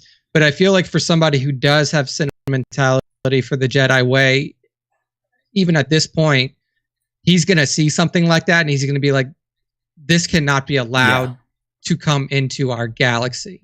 Because I think that like, and this is going to be an interesting part about the show, is like, do we get back? Like, if we go there, do we get back? And the question of do we get back is because if it really is an army of the magically risen undead, or even potentially worse than that, that's not a threat to one side. Like, that is a threat to the existence of the known galaxy in its entirety. And if they somehow find a way to not only open the path to Peridea for a one and back journey, but to keep it open and allow entities from that galaxy to funnel into the known Star Wars galaxy, it's the end of life as you know it within the Star Wars galaxy. It's not just like, oh no, it's the rise of the Empire again. It's not that. It's a power beyond his control that freaks him the fuck out. Do you also think, Nick, maybe possibly he could see Shin being affected by it, and that kind of changes him? Like she almost becomes like drunk with the whatever they run into. Oh yeah, absolutely. And I think that like Shin is definitely going to skew more towards Morgan than he's going to feel comfortable with. And like that's going to cause a division between them two, because like even at this point you can see that like Shin is dark power hungry and has no remorse for what she does. Like she is almost truly evil to her. She's a weapon. Like he just unleashes her. Yeah. And like Baylan has a morality clause within his self still. And like that's why a lot of the struggle has come up even around like just Ahsoka as a person. So I think that like he's going to have a real problem with whatever they find across the path. It's just like I wanted to see what you thought his end game was, because he is not. He is so far from the, I'm going to take this over. I want all the power. I want to lead this. He truly seems like, I'll do whatever for cash, but he also, he has a plan for him and Shin, it feels like. Yeah, I mean, I think that his plan is definitely like, you guys do whatever you want with this blue guy. I know from stories that I've read what is over there, and I want to be able to use and exploit that. But I think it's going to be like, and this is like a weird callback, but it's going to be like Indiana Jones 4, where like the guy, like they get into the alien ship at the end, and then all of the aliens start feeding that like beam, or that like all of the interdimensional information into the bad guy's like brain, just blows him out. And he just explodes. Yeah, and he's like, no more. Like it's gonna be like that. It's gonna be like this is what I expected it to be, but it's on such a scale that I can't even comprehend. I mean, all guys with a little bad guy edge to them, they always think they can control everything. You know, nothing is too big for them. So I can buy into that. All right, since we're speaking of these two, you know Dave's love of wolves. I don't know if you've come across this reveal, but in Norse mythology, the wolf gods Skull and Hati constantly chase the sun and moon, and when they catch them, Ragnarok occurs. Well, there we go. So it's pretty laid out there, because I mean, Dave did not pick their names on accident, especially with his, like I said, I mean, he's got a weird thing with wolves, and the fact that he kind of plucked this North mythology out there and the story of chasing the sun and moon. I mean, you could argue the sun and moon could be Sabine and Ahsoka, and, once they catch them, all hell breaks loose, or the sun and the moon is whatever they're seeking out in this galaxy, and whenever they find it, they bring the destruction of the world upon everyone. So just keep that in the back of your mind as this goes on. Yeah, I mean, Ragnarok is definitely not a good thing, and I mean, it's going to be really interesting. They're just, again, like I said, now that we have, they're my favorite two characters, 100%. And last thing, I think everyone noticed this. I mean, there was a nod to when Sabine's cutting her hair. It was almost frame for frame to when Kanan was ready to rejoin it. But also, the end was damn near shot for shot the epilogue. So the epilogue has been rewritten at this point, people. Okay, it's over. Yeah. I'm still banking on Ahsoka the White making an appearance, but from the moment Sabine walks into the mural hall, touches it, looks at the camera, looks out to Ahsoka, they are verbatim parallels to the epilogue. So good stuff there. Yeah. So we're living the epilogue now. Yeah. So we'll see. We'll see where it goes. You're right. 100%. Okay, so that kind of brings our breakdown of Ahsoka and our setup for S1E3 to a close. We do have some interesting news for an upcoming episode, though. All right, we've all been talking about Anakin's arrival. Lucasfilm finally was like, fuck it, we'll just put him in the trailer. So I don't really even feel like this is a big spoiler anymore. But based on runtimes and word of mouth, everyone should prepare for Anakin's arrival in episode 5. That's the Filoni that's one, Dave's right? second, and Cryptic HD Quality, who's pretty damn good at these picks on runtimes, has episode 5 listed at 49 minutes, 50 seconds. So 46 minutes of content. That will be one of the longest Star Wars Disney Plus episodes to date. So it does make sense. I'm not going to go into how he's going to show up. I would just say it may not be a flashback, but it may incorporate some other wonky Star Wars stuff that Rebels introduced that allows people to kind of look at things from the past, present, or future. Okay? We've all talked about the WBW. It's going to be used in episode 5, at least once. Yeah, it would be hard for them to not incorporate the world between worlds in this for sure. So not surprising that. But yeah, if you tuned into Ahsoka for Sky Guy, it's going to be episode 5. And this coming from Bespin Bolton, a lot of people have nailed it down. It just everything lines up. It's Dave's next directorial episode. It's long. So yeah, I think episode 5 is going to get really fucking far out for some people that aren't used to time travel and alternate realities in Star Wars. All right. Yeah. It'll be fun. When's your heart out? You got to hit it, dude. It's fine if you do. I can cover the eras in the fan segment if you want. If 6:30 my time is all right, when let's do the eras real quick. So we still got some time. Okay, so moving on from Ahsoka, don't forget, hey, we're essentially doing a pre-watch party these days on the Star Wars Time Show, so thanks for joining. Woohoo, we're going to watch it tonight, or at least I will. And as I said, join us in Discord to chat about it after. It's always fun to kind of drop our speculations. But yesterday or Sunday, StarWars.com released yet another new eras document or webpage. You know, Nick's shaking his head over there because this is like the 50th time they've done this. It used to be 3 eras, then it went to 6, now it's at 9. And I guess the only reason to kind of look at this is because you truly get to see what Lucasfilm considers canon these days. And that is important as stuff is starting to cross over from non-traditional mediums like video games. So the eras now start at Dawn of the Jedi, but they're blacked out because nothing has happened. All right, that's supposed to be according to rumor. This is the Mangold. That would be Mangold will flush this out. They then move into the Old Republic. So the Old Republic is at least canonized now through an era. But what is so interesting is that like they don't list KOTOR 1, KOTOR 2, or Star Wars: The Old Republic, the MMO game. They don't put anything in it.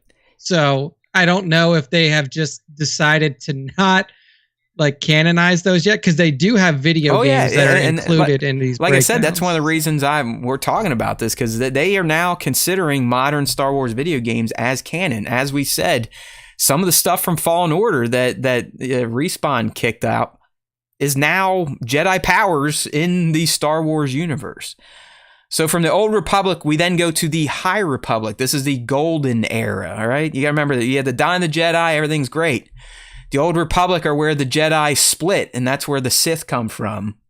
The High Republic is where the Jedi think they vanquished the Sith, and they're on their high horse settling the Outer Rim.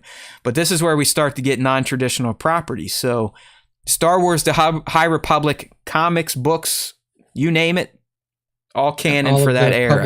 Young Jedi Adventures, the kids series, all canon for the High Republic era. I'm assuming the Acolyte is not in there because it has not seen the light of day yet. And the way Hollywood is going these days, I'm sure Lucasfilm, they don't even know if they will ever air it because it's like in strike limbo fuck. From High Republic, we move to what is now called the Fall of the Jedi. This I don't even know what the hell this used to be. The age. This is the Age of the Republic, right? I think, yeah, it was either that or the Grand Republic. At one point, this was called the Grand Republic. Yeah, so but so Fall of the Jedi is now from Phantom Menace to Tales of the Jedi, Clones, Clone Wars, and Revenge. What's interesting to me is like we don't have to dig into this too much, but is the Republic that we see in the prequels now considered the end of the High Republic? No, it is. It's referred to as the Grand Republic. So it's still so it transitions from the High Republic to the Grand Republic. But that's not the Grand Republic is not an era. Okay. Correct. The Grand Republic takes place during the Fall of the Jedi era. Oh my God. And the High Republic takes place during the High Republic. Yeah. All right. Yeah. I was just wondering. I was like, did they just extend the High Republic to encompass that whole time period, and then that's why they just don't make any mention of the Grand Republic? For some reason, you would think the High Republic fits better for the prequels because the Jedi were literally high. Okay. Yeah. Like they were so fucked up that they let one dude destroy them and the galaxy. Where the High Republic, their golden age, that should have been the Grand Republic. And the Grand Republic. It makes more sense to be called that. All right, thank you. So from the Fall of the Jedi, we then transition into Reign of the Empire with Bad Batch naturally kicking that off. Then Fallen Order, Solo, Kenobi series, Survivor, Andor, Rebels, Vader Immortal, a VR game, canon, which is crazy because like he's at his fucking house like talking to Padme aliens and shit, and then Rogue One. Okay, so that's Reign of the Empire. Age of the Rebellion, which is still technically the reign of the fucking Empire, right? Because I mean, shit. Dude, how the fuck is Rogue One in Reign of the Empire? In Reign of the Empire, because it takes place a day before. But it's rebellion, like it's open rebellion. Same with Andor is open rebellion. Whatever. Like it's so fucked. I would end, and I haven't played Vader Immortal, so I don't know anything about it. But I would end Reign of the Empire at Rebels, and then have Rogue One start Age of Rebellion. I mean, dude, we could get really fucking minutia, and Rebels season 4 should be in Reign of the Empire, or I'm sorry, Age of Rebellion, or Age of Rebellion. Yeah, yeah, we start parsing out seasons. It's weird to me that more than anything, Rogue One feels out of place. But okay, this is the weird one to me. But they got squadrons in Age of Rebellion, and I know it takes place after Return of the Jedi. Like, I know it does. Yeah.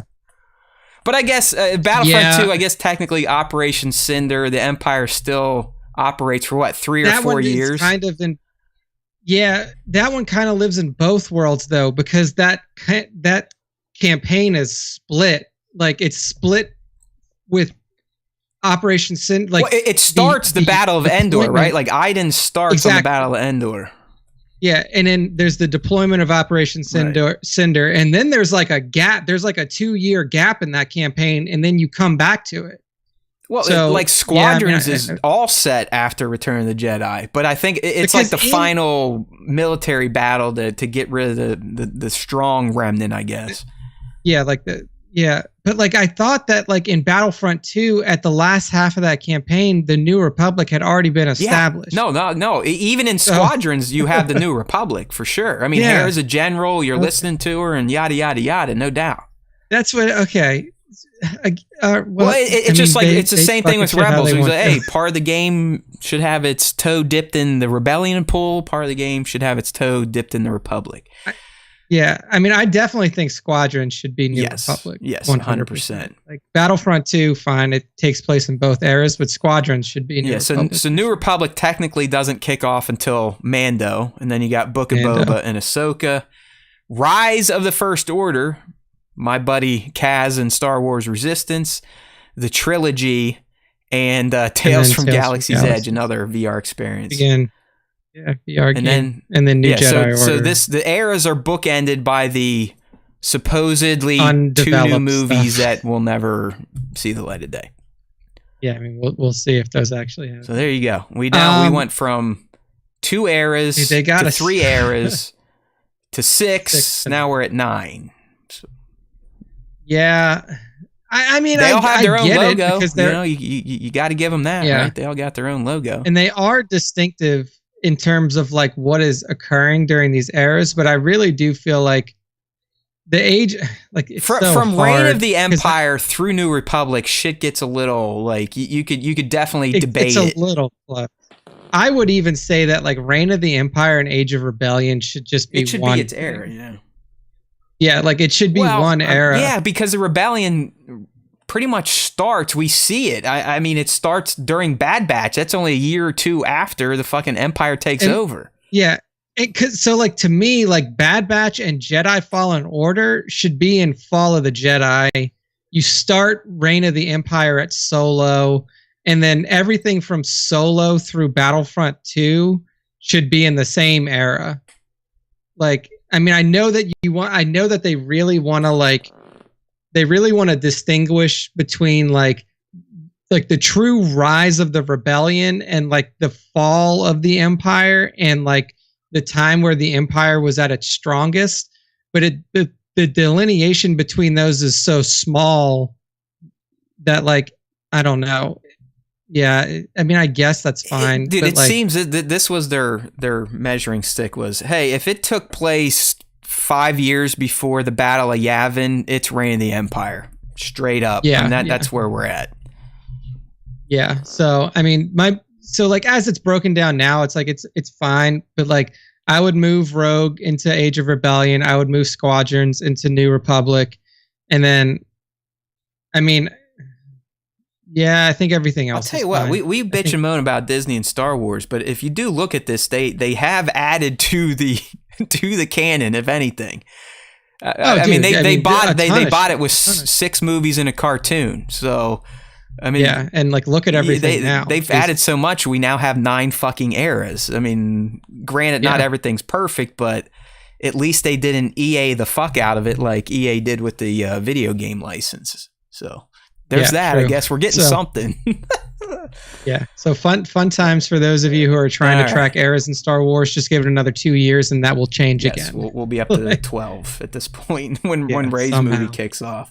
It'll be the new Jedi Order, the new non-Jedi Order.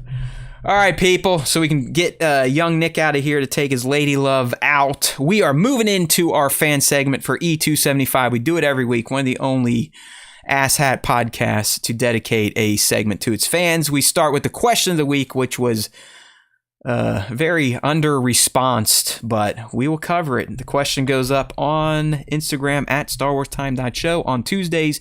You can see it in our stories. You can see it in our profile. You just have to leave a damn comment. Okay? Don't forget to subscribe, like this video, share it, tell your mom, tell your dad, tell your dog. All right, let's go ahead and get switched over to question of the week time. The question naturally is we can kind of get into the lazy questions. I just asked you, hey, what did you like or not like about Star Wars? Questions to fans. Nick, if you want to start reading the responses, have at it while my shitty old computer slowly tries to pull them up. I will kick it off with @skeletonastronaut on Instagram. Favorite or least favorite part of Ahsoka episodes 1 and 2. He says Sabine's freeway chase in slide with rock music wasn't my favorite. It was basically the show saying, "Please think she's badass." He's with you. I mean, I would have liked it a lot better if they would have followed up on the personality. Stuck with that rad intro. Yeah. It would have been sick. League of Extraordinary Sixthers says, not enough force pull / push. In Rebels, the characters were flying all over the place and using the force pull push to their advantage with objects. I mean, up until this point, there's only 3 characters on screen that can do force push pull? I saw Balin and Shin throwing some motherfuckers on that New Republic ship, but they were doing a little bit. Don't worry, in the next few episodes, you'll see Sabine try to do the force push and fail. Push. If anything, if rumors are true, we'll probably see Ezra do some fucking wild shit with the force. So so we'll see. We'll see when we get there. So League of Extraordinary Sixthers, not enough force pushing and pulling, he says. Press pause photography. He says, I love the slow burn approach.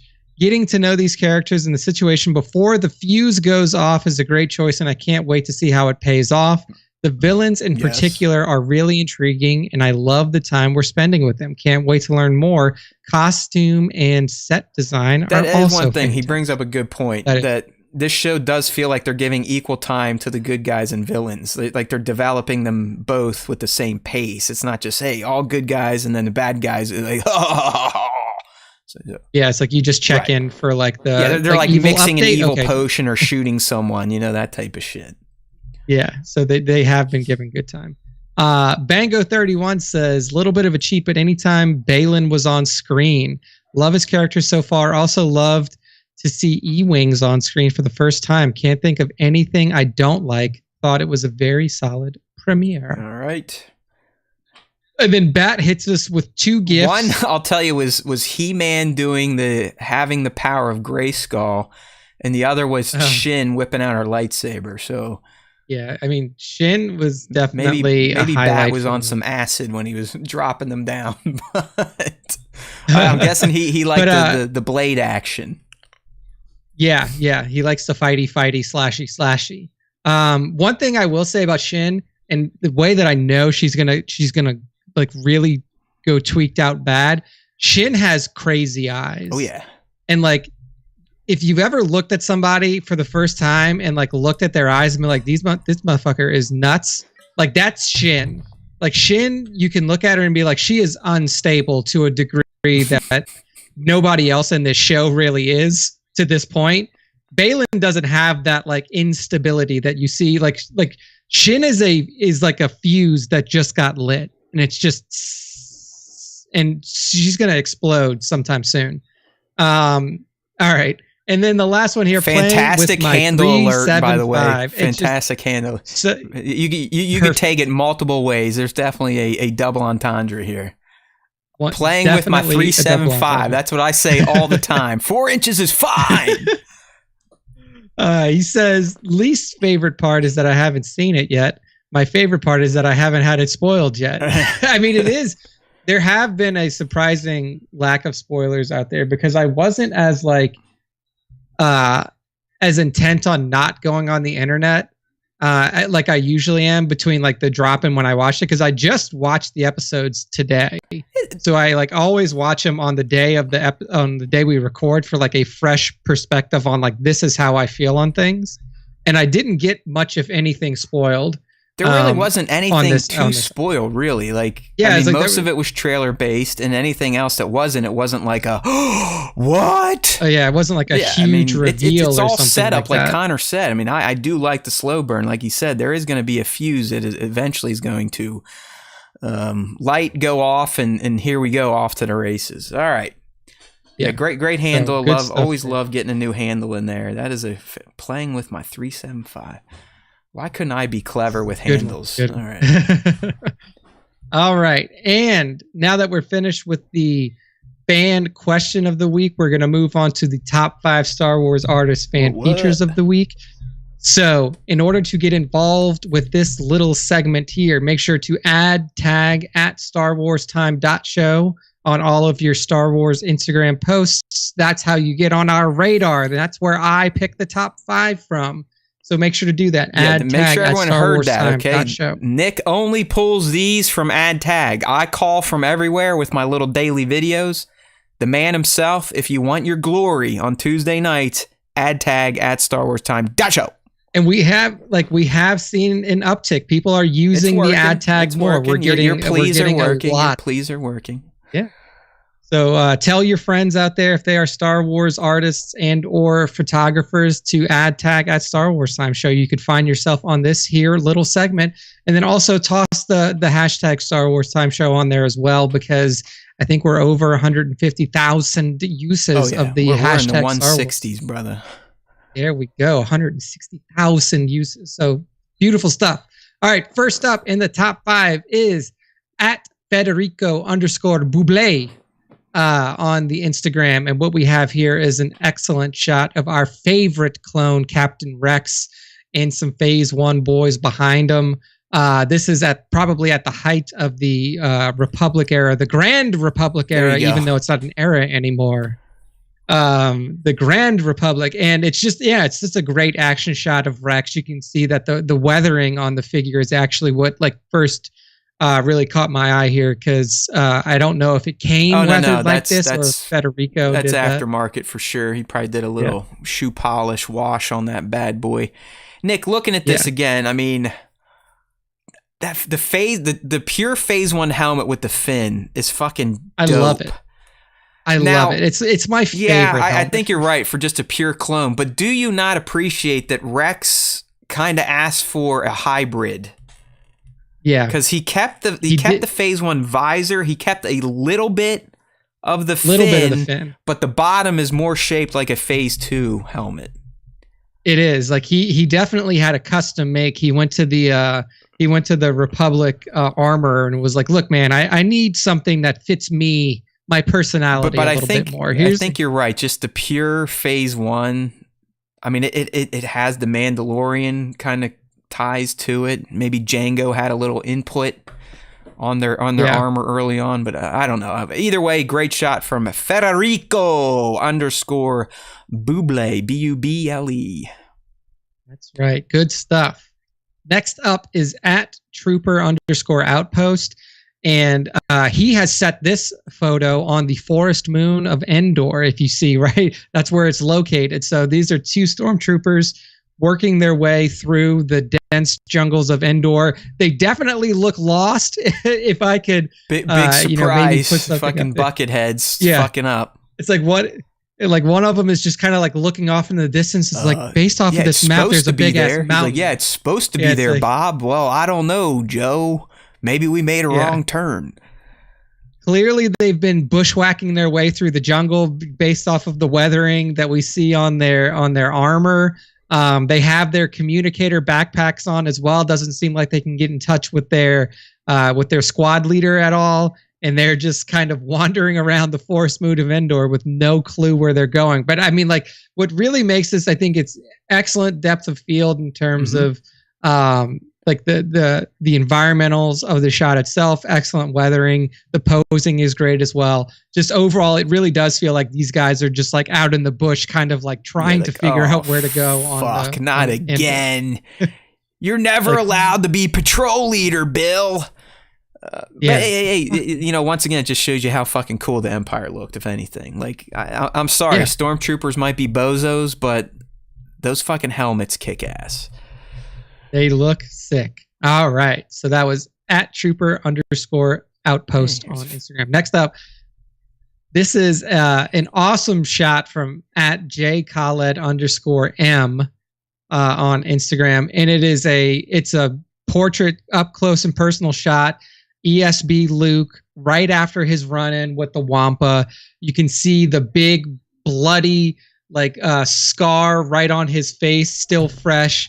His blue lightsaber ignited right next to the other side of his face, kind of giving that blue glow. And it really is just like an excellent up-close portrait of our hero of heroes, Luke Skywalker. Yeah, it's Bespin Luke. He's in his Bespin fatigues. Reading the caption here, it looks like the talented @16J added that scar. Like that, it doesn't come that pronounced. I actually have this figure sitting in a box because I only have one arm.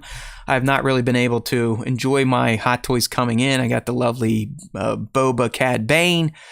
But alas, one hand, I got to say my right to masturbate. So I don't want to touch too many boxes, if you know what I'm talking about.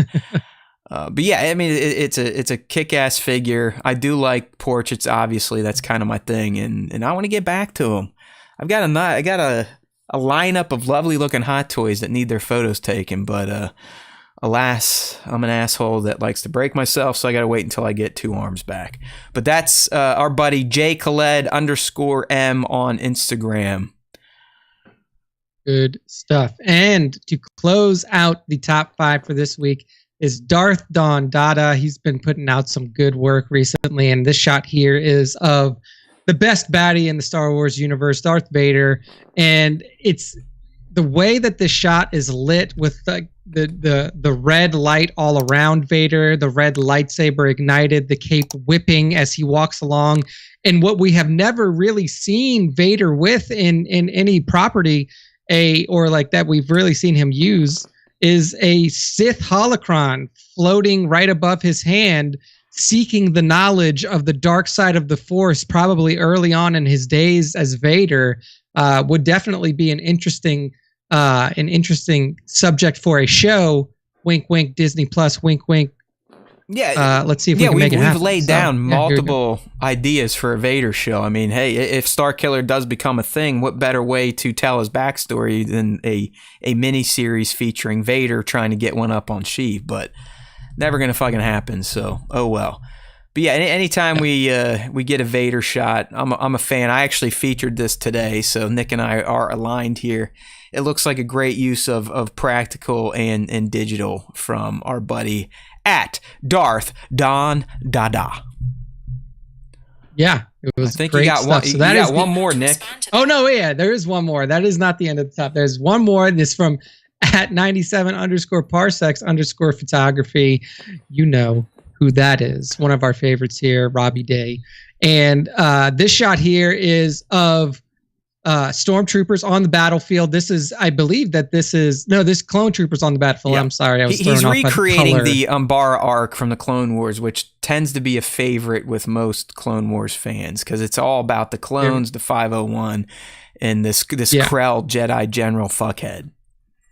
So what we got is all of the boys on the field. You can see Rex there, kind of half in the frame, off to the right side of it. And then you see Jesse. Is that Jesse right there up front carrying off a reg on there? A phase, a phase 2 reg on his back carrying him off, and then just chaos ensuing. Blaster bolts firing both ways. You see another clone right there, kind of in the mid ground, firing off the big Gatling gun and taking out all of their Umbaran enemies. Yeah, I mean, 97's the fucking man. There's no doubt about it. So check him out. Instagram 97_parsecs_photography. Indeed. And that is the end of the top 5. Sorry for the false start there on the last one. And that is the end of our show.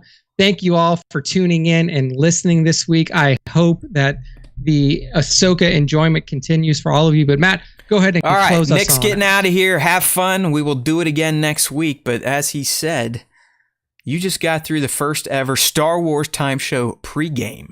Okay, we've never been able to pregame for new Star Wars, so hopefully you dug it. Looks like Bango liked it. We'll be doing it all again next week on Tuesday, but in between now and then, don't forget to go look for StarWarsTime.net. We'll be dropping the podcast version of this live stream tomorrow through the site. But really, it's an easy tool for all of our fans. That's how you promote us. Say, hey, you go check these guys out, StarWarsTime.net. You got all the links on that site that you need. You can subscribe to their podcasts, and if you do, make sure to leave a rating and review. If you like the YouTube, you can find it from StarWarsTime.net as well. Nice little handy-dandy subscribe button. All right, people? There's always time for Star Wars Time. Don't you forget it. Ahsoka S1E3 tonight. Let's go. I'll be in the Discord after I watch it, so probably sometime around 10:30, no later than 11. Let's chat about what happened, and don't forget to catch my full breakdown tomorrow. I'm going to keep the format going. One take, people. I did my breakdown for episodes 1 and 2, 18 minutes long, one take, no stops, no ums, no ahs, because we are awesome. All right? Don't forget, if you listen to the Star Wars Time Show, the Force will be with you always.